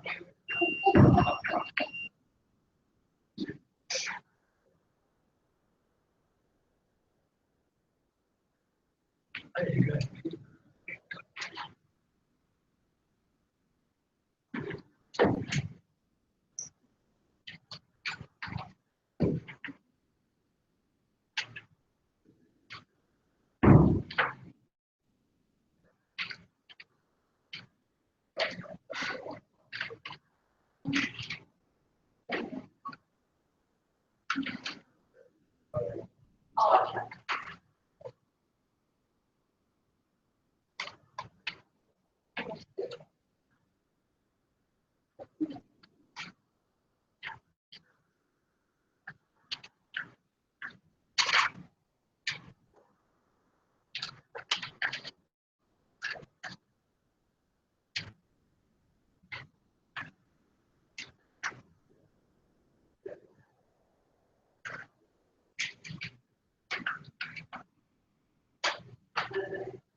Pretty good, isn't it?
Councillors, I apologise, I just need to go and find some information. And someone move that we go out of adjournment, please. Councillor, very second. Councillors, as we move along with our agenda of business, certain business without notice. As Mayor, this is a tough gig for me because it's something that I need to do because I don't sit easy with this. I ask the utmost respect of our directors and our acting GM because I want to flush this out to find the best resolution for this, the best way forward. And I'm not dealing with it very well as far as meeting procedure goes. But in discussions with our, in respect with our acting GM and our director of engineering services some time ago, a week ago, and many discussions with our with Councillor Berry because yes, we are representing AWOL. The fact to do with this bin service, and it is urgent business about notice, I want to resolve it here today with what we're going to do. Okay? And it's not a stop, it's not anything. There's no way in the world that I do not support that. Terrible English, I fully do. Fully do. What I have grave concerns about is the way that we've solved this as a council. We haven't. And I'll refer back to our meeting in March, and while we voted, and this was, and I'll stand corrected, unanimous decision of this council, which I have the utmost respect for. But in the presentation to us, and what I was under the was just thinking was going to happen. In point 4, the council implements a campaign to inform the community of the proposal to implement a waste collection service for all properties along the mountains. It's a very important thing, whether it was right or wrong, but the way I read that is a campaign is a campaign. And I don't sit easy. Why don't I sit easy? Because as mayor, I fully support our directors. I fully support our GM and I fully support our senior staff. I'm not happy with how this has been done. The fact that the residents in the comments I've got a letter saying it's going to yes, and it does stay in the recommendations here that the request officers bring a further, to resolve and implement a mandatory curbside collection service to all properties along the Mount Lindsay for 12-month trial period. Fully understand that, and I understand what mandatory means. But I cannot get away from 4. A campaign to inform the community. Campaign was just a letter saying it was going to happen. I don't refer to that as a campaign. I do not sit easy with it, and I don't know how we're going to go about it, because as far as I rescind the motion, I've looked at that. I'm saying this in all fairness, and I don't want to discuss it in front of the whole council, because it cannot, because the resolution has been acted on. Because we have good staff, and they get on with their job. The letter's been sent out, correct me if I'm wrong, Mr. Engineer, the bins have been purchased. Yes? Okay. That's where we're at. What my concerns are, I'm a bit loose with this, and I'm asking you, Mr. Engineer, because I'm taking the hat off as mayor, my hat off as a councillor, and I'm pretending I'm living in Lisbon along that down Lindsay. I ain't going to fill in the form, and you can put the bins on my curbside, I'm not going to pay you $290. What happens then? I'm sorry, I've got to flush this out. I just do not see this at the moment. Through you, Mr. Mayor. The charge that is levied is charged, the charge levied on the waste. It's actually shown on the waste. Yeah. So for a resident, finance, acting director, corporate model, elaborate more eloquently, I can on this one. But fundamentally, if a resident chooses not to pay a charge, it will be there. They will pay it regardless. Yeah. We simply they'll get charged interest on it, eventually there'll be debt collection and all sorts of things that generally occur. So what happens is the charge is levied, it's shown on the rates notice on a year-by-year basis. So you have a levy and you have a generation collection charge as well. The resident chooses not to pay it, then basically the charge is there. They're going to have to pay it at some point down the track anyway. By not paying it straight away, it's going to incur interest, which is going to come back to bite. So, the residents that are electing not to pay the charge, I would say that's probably not the best thing to do. Because ultimately they're going to be paying interest on that new charge anyway. So perhaps, Director might want to say more points on that. Yeah, the charges will be resolved to be adopted by council of the operational plan budget at the June meeting. Now the way it works is that those charges will be levied on the rate notice, and when people make their payments in the future, they have no ability to elect what they're paying, what they're not paying. It will be applied against their offset first. So if they choose not to pay their garbage this year, then next year when they pay their rates, they might believe they're only paying the general rate, and that money will go and be applied against the waste that impact on the previous year. And that's the way it works. It's like I just wanted to make sure. Councillor Pitts. To do it right to answer. I thought all landholders got a waste levy on their property, whether they like it or not. Why are we paying another one? Really, you are correct. All rateable properties do have a waste levy on the waste charge. This is a charge for waste collection services. So all properties are charged for the ability for local government to fund the disposal of waste, landfills, landfill infrastructure, etc. This is a charge to allow the actual curbside collection of that waste. Councillor Hall and Councillor Petty. I'll go to Councillor Hall. Apologise. Councillor Hall, then Councillor Petty. I'd just like to ask a question. The charge that is made for collecting waste, is that an individual charge for that person's waste to be picked up or their share of the provision of the service?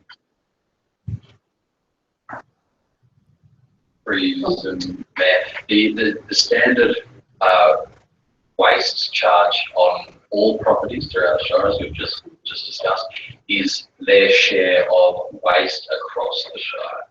So the curbside collection is the proportion of a charge relating to the collection of garbage and or recycling, and in some shires, green waste from the curbside of your property. But the base charge on every rateable property is what you might call an equitable share of what it costs local government to manage waste through the appropriate regulatory pathway and environmental. This is where the misunderstanding comes in the community. They think they're paying a bill for their rubbish to be picked up, and that's not what it is. I wanted to make sure that. No, that's a good comment, Councillor Hall. Councillor Petty, I'll go to get into Councillor Shipp. Councillor Petty. I have a lady ringing up to the line about this.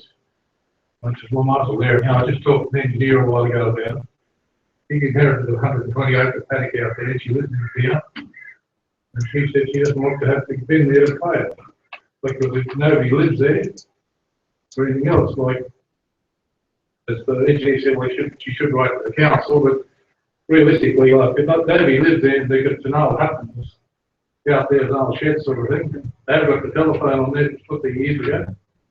But I don't think, really, realistically, if you just watch the time, when you put it in, we just have an argument.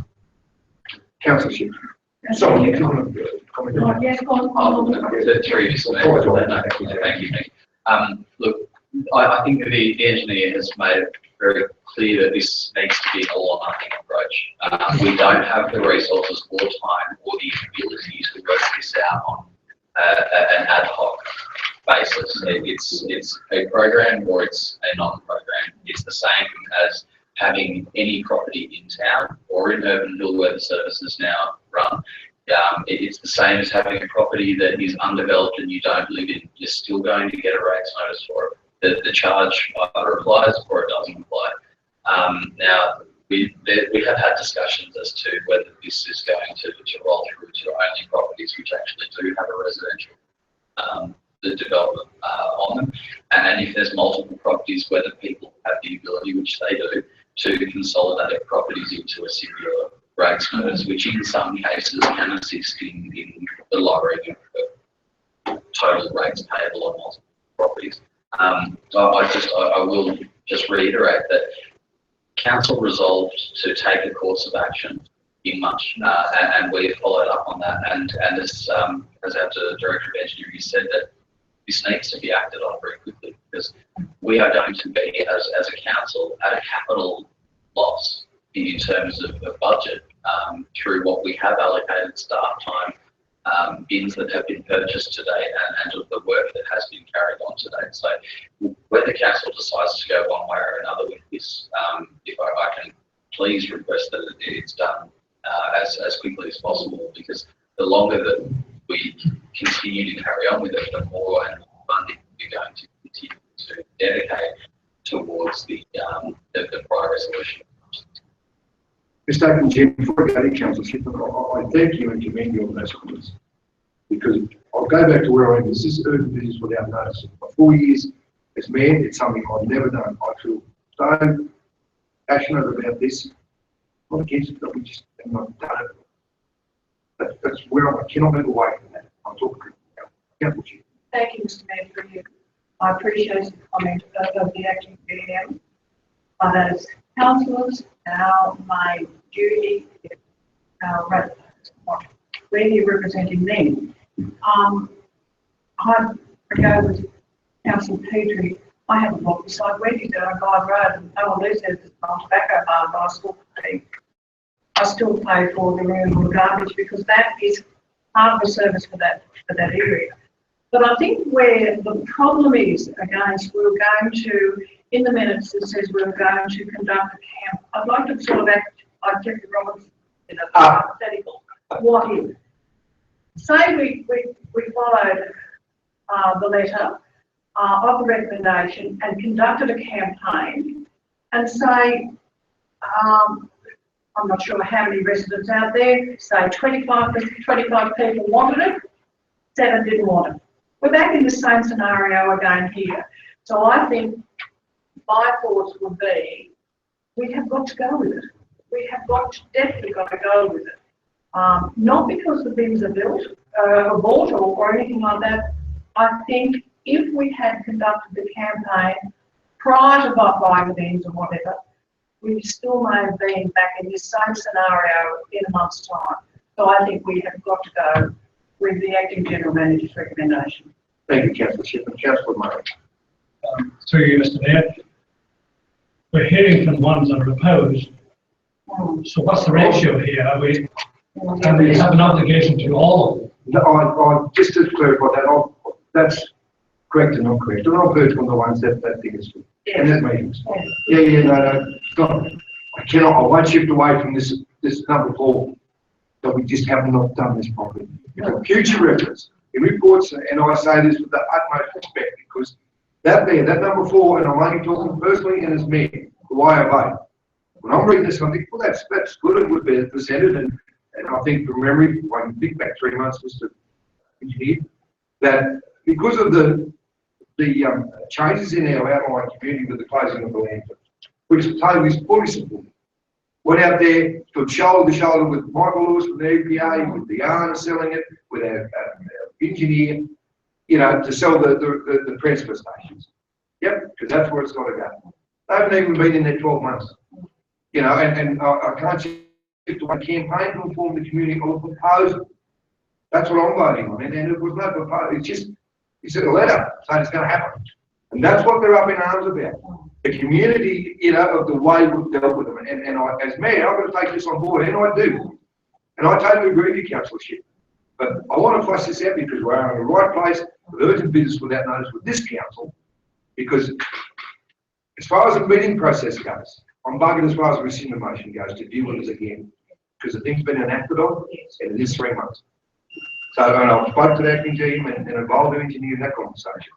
Out of respect, they do things, everything's out of respect and full support of their staff. And I hope they respect what I'm doing here now, because I want this council to talk about this again. In an ideal world, I like to delay it personally, delay it for 12 months. But I can't. Okay, because we're going to get on with this campaign, or we all need to get out and sell with it. That's where I'm basically at. But I wanted to have this discussion with this full council. Through you, Mr. Mayor, you didn't answer my question. I'm sorry. I want to know what the opposing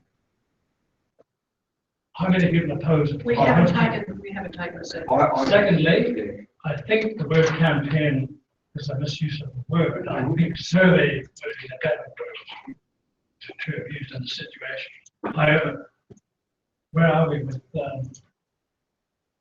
for and against? That's my question. Out in the community? Yes. Oh, I can't answer. I'll throw it to the engineer. Through you, Mr. Mayor, since the letter has gone out to the community, that's what's, to be quite blunt, that's what stimulated the comment. We have received comments for and against the proposal. There are some people that are vehemently against the proposal. When you drill down to their issue, it's not necessarily about the division of the waste, and there's a confusion in that they are strong on the belief that they already pay a fee. So, again, as has already been explained, there are actually two charges. But if you realize you don't get a curbside roadside collection service, then you just simply pay the levy, which is a modest amount. However, if you get a curbside collection service like you do in Kenneth, when you explain it, then there are some that are pro the service, want the service, it can't be quick enough. So in terms of the numbers, I can't give you that at the moment. It was our intention, as I've said before, to go back out to this is a trial. We need to gather the information and come back to council with all the facts and figures about the numbers that we have for and against and so forth, and also the impacts on us operation. Remembering that this is an opportunity, okay, because our truck is already going up the mountains, okay. The answer, I'll go further if I can. We had meetings with our communities and again, and at those meetings, concurred that there were a number of people that came forward to say things like, what are you going to do to offset the closures of our land? Exactly. Okay. And we've taken that on board and we've looked at that. And one way to offset that is through the provision of a curbside collection service. Now, granted, we could have gone out a lot more and had workshops, meetings, but what information do you want me to get? What constitutes a yes? What constitutes a no? Do I have to get 75% consensus? Is it 51%? So, I don't know. Invariably, you're going to get more people who are against it, ring you up and abuse you because they don't want to search. You never hear from the silent majority. I guess those are the sorts of things that you will need to clarify. The other thing is that you could rescind it. It's still not too late to rescind the information. The trouble is that it's going into our fees and charges. The way it works is that we have to amend our maps and so forth to support the fees and charges. We can't introduce a new fee or a new fee. Probably yet. We're unable to introduce a new charge throughout the year. So we can only do that through the fees and charges. It's charged shown on the rates. If council is to accept or stop the service, so that happens today, then it won't happen for another 12 months. Okay, because we just don't have the time to go out and communicate with the community and say, hey, look, we're looking at bringing you a service for you. You like it or not. I can't get that information back to you quick enough to make that decision, so it won't happen for another 12 months. I think the other thing that council needs to be mindful of is how do you tell those that want the service that you no longer going to get it? So it doesn't matter which way you go, you're going to displease certain elements of the community. Could it have been done better? Potentially. The word campaign is probably the wrong, probably ill-advised choice of words. What we meant by campaign was, if you have a look at the way the resolution was structured, it was saying we are going to do this as a trial. So the trial comes first. What we meant to say was, we're going to advise the community, this is what we're doing, and we're going to send them all this material about what you can and can't put in bin as part of that service. So, could we have chosen a better word, potentially? Did it mean that we were going to go out in the community and advocate for a waste service out there? That's not what we meant. We meant actually sending out all this information that we would send to everyone else in our community when we're providing a new service. I will go back and say that this is a trial service. It is for 12 months. There is nothing to say that this service will continue beyond 12 months. Council will be provided with more information. There will be an in-depth survey that will go out. Either through survey model, through written form, those will to get some feedback from our community. That's what we need. May well be that we can extend the service. We've had people ring up saying, hey, can you bring the service down our road? So, you know, there are all those issues that we need to confront as well. So I understand the dilemma you're in, Mr. Mayor, and council. But from staff perspective, we're acting on a resolution. If you had those concerns, it was probably smart, but those obviously ask those questions. I'm not sure that what the specific appointments ask the questions. And I take that on board. And even myself, I don't learn to ask the right questions, possibly wrong on that same boat. But if you're going to act, make sure you act quickly, because I need to go back out with purchase bid. We're in the process of gearing up for the next financial year. If you don't want to go ahead, then let us know so we can get out there as best we can to try and make peace. If you want to vary the service, then you want to do that as well. So that's probably all I was to say. Councillor Hull.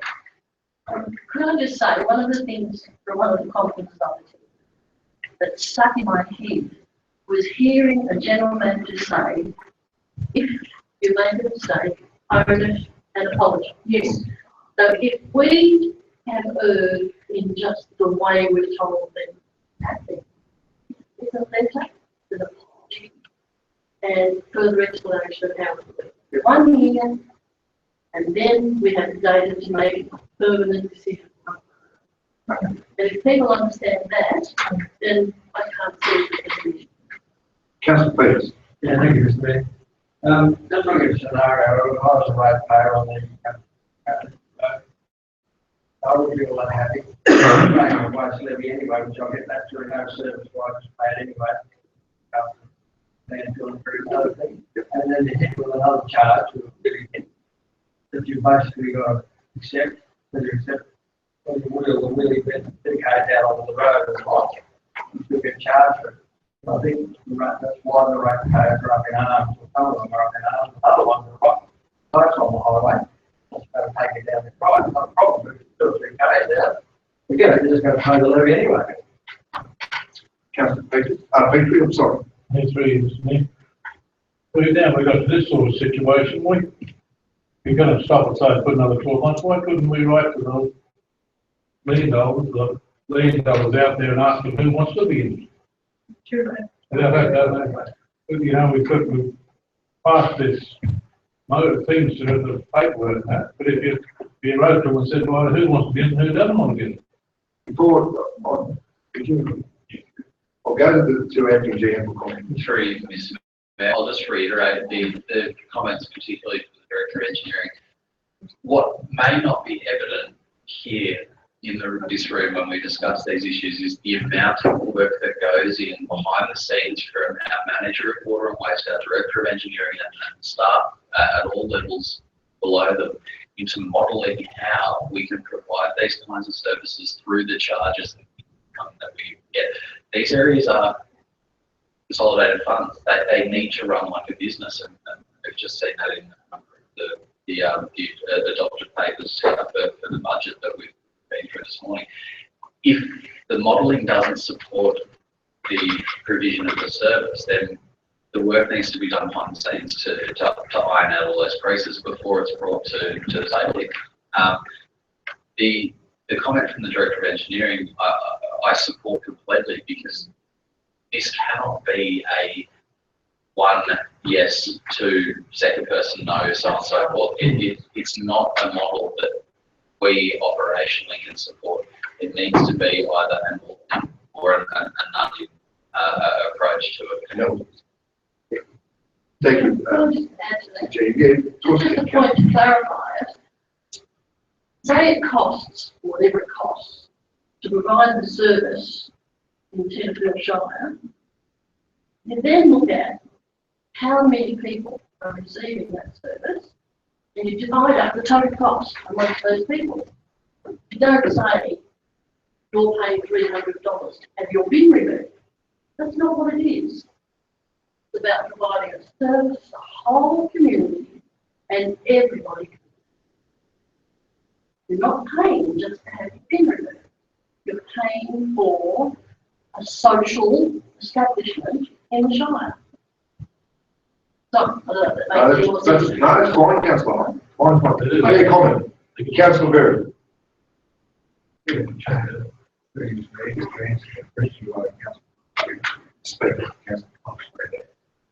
to answer the question by Councillor Murray, there's about 60 people north of the June that do want to serve. About, I don't know if they all want it, but there's about 60 people there, most of them tell me they want the service. So, and there's, I think there's 80 on the petition that don't want the service between Liston and June. So, yeah, but that doesn't count the people that want the service in between. I've only got the numbers that don't want the service. That's about 80 versus 60. But just look at all the others in between that do want the service. And then the question I'd like to ask the Director of Engineering is, if these people take the service on and they don't want the service, what happens to the bins we purchase?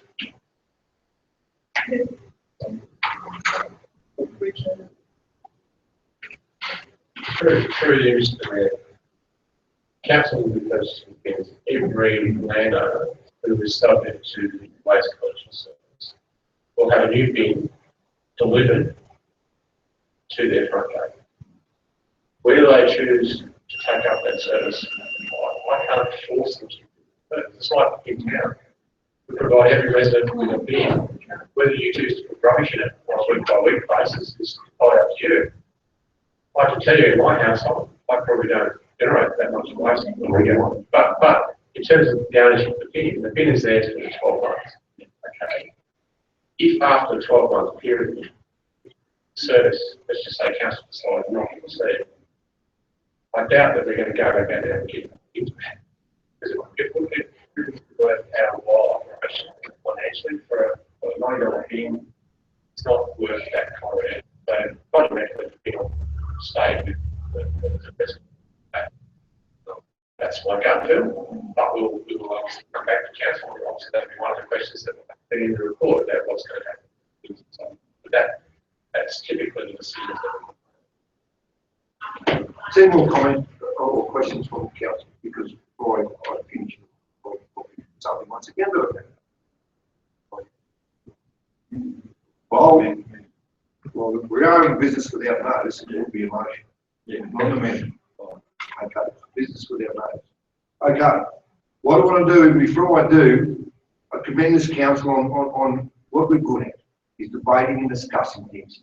I brought this forward to repeat myself again. I've never done this before, but I am so concerned about how we've gone about it. When you make mistakes, Councillor Holt, support what you said, get on with the job, but learn from your mistakes. You know, I cannot chip the way that we could have solved this battle. Because as a council that listens to the community, that's what we do. Whether it's in town here or having the outlying areas or whatever, that's something that we do fully support. That this will happen, and we're supporting that. Our main landfill of Bunnamanoo, I understand all that. It's don't sit easy with how we've gone about it. I want to bring it back to council with a motion now. Council, you want to disagree, Councillor, please do. Is that we either defer this for 12 months or we go ahead with it? And once we go ahead with it, well, then we're supporting the resolution of the March meeting where we all get on. But I want to bring it back to council here now to vote on this and start and dust. And the community knows that we're sincere about this, we're going to get on with the program, or we're not. Okay? Councillor, were you indicating that what's your motion? How's it correct? My motion was basically that we amend the service to give those people north of the June where they haven't got a chip at their service, irrespective of the rest of the community. Yeah, north of the June, between them. Where there's no development. Oh, okay, right, I'm with you now. Yeah, right. Yeah. Well, what I'll do, councillors, just bear with me. What I'll do, because we'll deal with yours first, councillor, as a motion. Because we are in. Yeah.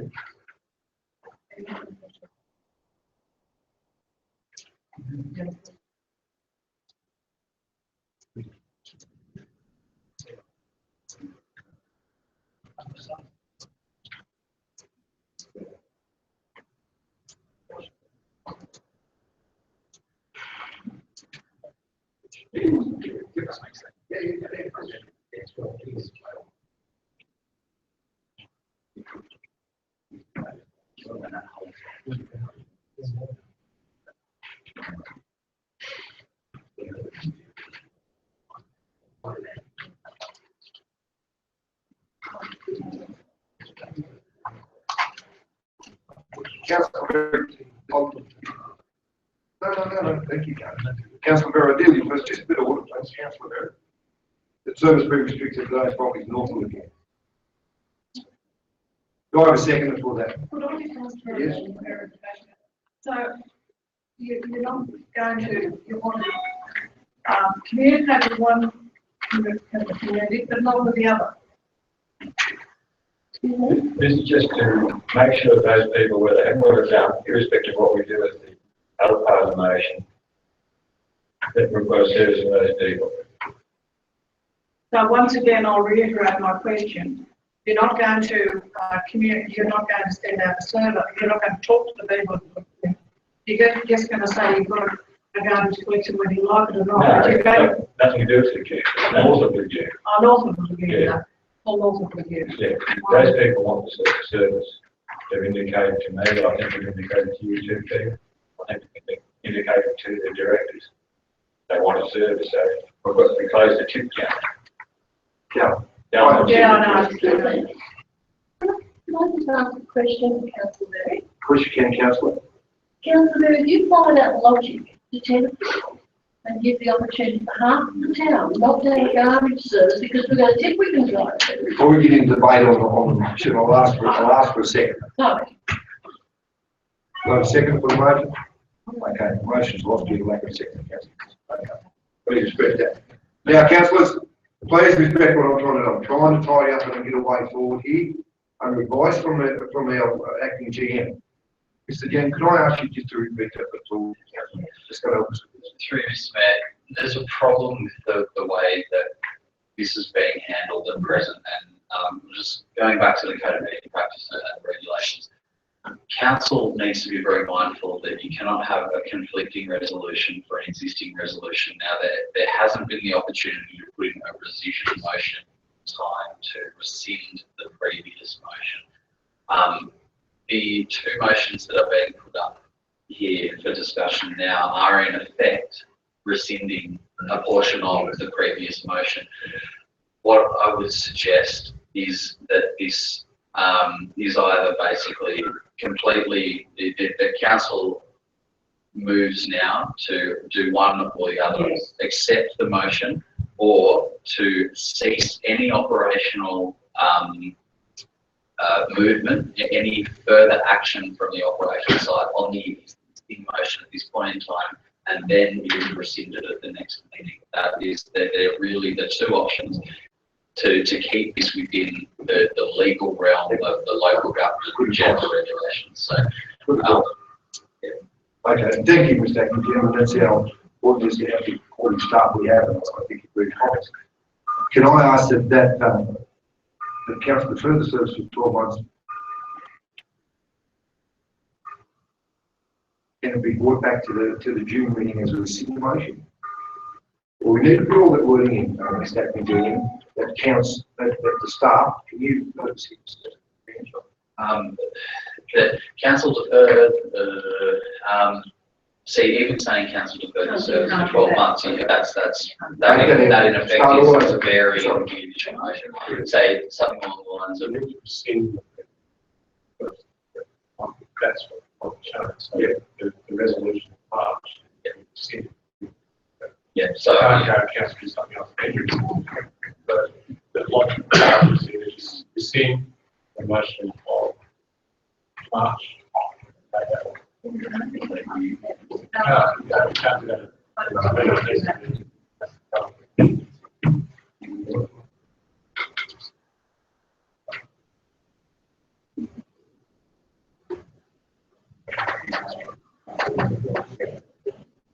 Something wrong.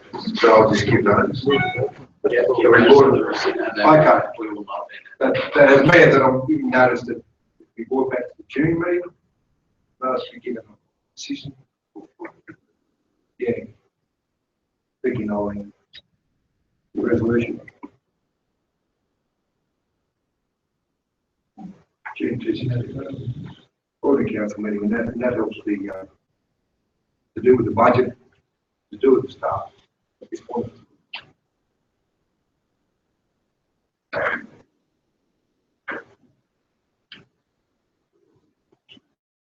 Here we go. Can I just say that if that gets up, I can't know what to do from the staff point of view.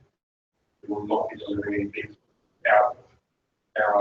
Our steps were purchased in, we would then need to deliver. So what that fundamentally means is that council won't make a decision until the 29th of June. That means that it's not included into the new financial year.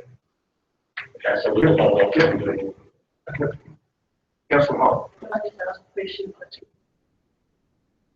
Well, that's what we're discussing.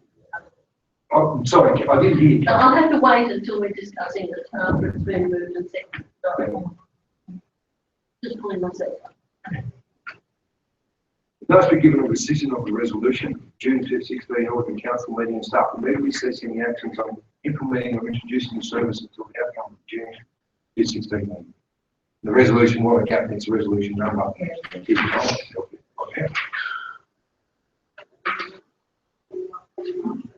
That's it. Oh, okay. Resolution, I'm sorry. Okay. Councillors, and once again,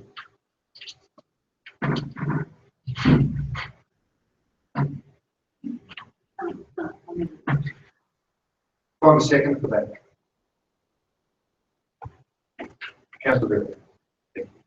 Councillor Hall, did you want a discussion? Been moved and second. I would like to know what the budgetary implications are. That's just. Through Mr. Mayor, at this stage, it would be very difficult to give you a definitive budget implication. What I can say is through the discussions that we've had, the bulk of the bids have been purchased. We will not get a return on the capital already put towards it. We've had considerable staff hours go into implementing this today and not get a return on that. So, look, in terms of an actual dollar figure, that's very hard to quantify. I think the director of engineering or the acting director of corporate may be able to shed some light on a figure, but there is non-return on the actions. Yes, Councillor. In terms of that, I just wanted to address the issue that, given that you say the only issue for you is that the way it's been done. Yes. The way of business. I don't understand how that then leads to rescinding a motion. That's what. The motion is not the issue. The issue was the way it's been done. Fair point. Yes. Fair point. Yes. So as far as I'm concerned, all we need to do is say sorry. And that's a fair point too. I think so. I think it just got right. Like you said, I think we've made a bad decision. We didn't read the papers properly, or there was something wrong. I think part of the thing. We didn't have the information to go out. I think you just got to go ahead. I think you've got 12 months to trial. You can have it all out in the next 12 months. There's a lot of words on it. Where I'm at, councillors, is exactly where I'm at. Because I want to bring this forward. Please respect this. So we've discussed it. So it's something we've never done before because my name's up there moving this. Second by Councillor Berry. So the motion's lawful there. Okay. I want us to vote on that. I have to take any more discussion or questions on the motion, and then we're done. Okay? Councillor Shipp. Yeah, comment, Mr. Mayor, there was nothing wrong with the decision motion, it's just 2 words. Campaign and implementation. And instead of, we implemented the service rather than the people are under the understanding that we're going to go out and communicate with them. That's my understanding. Am I wrong? Can I ask the acting GM if that's? Through you, Mr. Mayor, we have not and we will not be fully implementing the service. It's a trial for 12 months. Exactly. At the 9-month mark, Sure. we will undertake, and we've discussed this, we will resolve operationally to undertake consultation at the 9-month mark to see the effects, both external for the community and internal, our budgetary implications in terms of delivery of the service as a whole. And at that point, will be brought back to council to decide whether the service is formally introduced. Thank you. And once again, I totally agree with Councillor Petrie.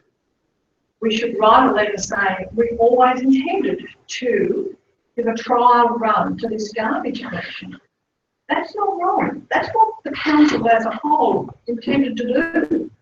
So it's just perhaps in the explanation that was incorrect. Yeah. I think we have got to go ahead with the trial period. I'll move on. Councillor Murray. It's all about the interpretation. Exactly, Yes. exactly. Yes. That's what I was- So, but I can't get my head around this. No, no. How, where are we going with this? Yeah. We come back to the June meeting. We'll rescind the And motion. rescind the motion would be on the agenda. But we are back then where we started, are we not? Yeah, because it'll be rescinded again and voted on. I see it.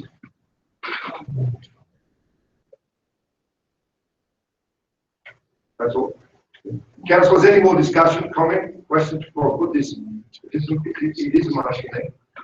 It is coming from urgent business without notice. And we'll, okay. All in favour of the, I'll read the motion, it's been moved by Mayor second, Councillor Berry, that notice be given of rescission of the resolution, and the resolution number will be put in there. The June 2016 ordinary council meeting and staff immediately cease any actions on implementing the introducing of the service and outcome of the June 2016 meeting. All in favour? Two, against? Done. Okay, councillors. Thank you very much for the discussion and debate. I needed to have it, right? And we need to learn from this. That's what only comment on that, and then we get on. Has that been service or not? And get in and fully support it. It's a trial, and we get on with that. Okay? But thank you, councillor. Please check what I've done there, because I just needed to share that with all of you. I commend you all again, okay, for the effort that you put into such debate. To the acting GM and Mr. Engineer, please respect what I've done there. I would not sit easy with my constituents until I've done such a thing, to bring that back, in whatever form I put it. And I thank you, Mr. GM, for your advice and decision making. Thank you. There is no offence. As office is common for reports to go up in their area. There is no offence, and I don't think anyone does. At the end of the day, really all I do is just provide. You don't want to go ahead with it. There's no offence. I understand that, and I thank you for the comments, but you realise as many how supportive I am of my general managers, directors, and senior staff. I will not shift away from that. I want to say something as me, I'll say it to you. If I don't, no problems. And I get out there and support and sell whatever we're going to do, as a united council should. That's where I'm going. They like to done and dust it good. Righto. Confidential matters for consideration of the first part of the meeting. Councillors, will someone move that we go into confidential part, please? Councillor Holt, thank you. Second by Councillor Peters. We have a couple of items, confidential. Close the doors.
Thank you, Councillor Berry. Councillors, do the meeting procedure, coming out of confidential, I need to read the recommendations from that. The recommendation to do with item ENG 19/16 is that the Fleet Management Report, the tender 05-15/16, supply of a grid tractor roller be received and noted, and further, that council award tender 05-16/16 supply grid roller, grid tractor roller to Chesterfield Australia Limited for the supply and delivery of 2015 John Deere 7210R, inclusive of trade of council existing Glen Unit 106 for a net changeover cost of $210,178.18, including GST, and to recommend to item ENG 20/16, construction of community recycling. The recommendation is to receive a note diminishes water and waste report entitled tender 08-15/16, construction of the community recycling centre, and further award tender 08-15/16 for the construction of the community recycling centre CBC Innovations for a cost of $174,849. Councillors, is there any questions for the next meeting? No questions for the next meeting? Well, I close this meeting on 18th of May.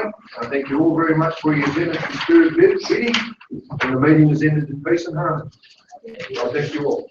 And I do want to make a note once again to thank James and the job he's done, and to our acting directors too, for the last couple of meetings. Thank you very, very much. Thank you, and again, thank you, council, for all your support over the past 6 weeks. It's been highly appreciated. And confidential papers. Confidential papers, give to the table.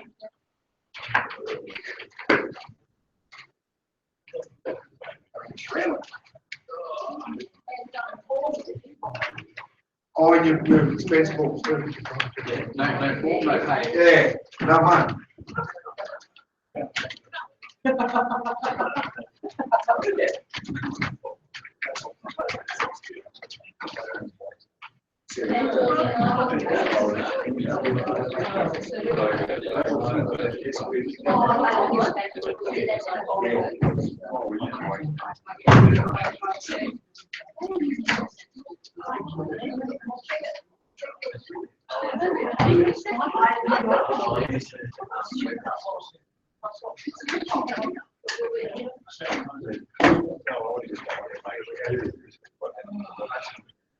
Well, we did have a pretty good lunch.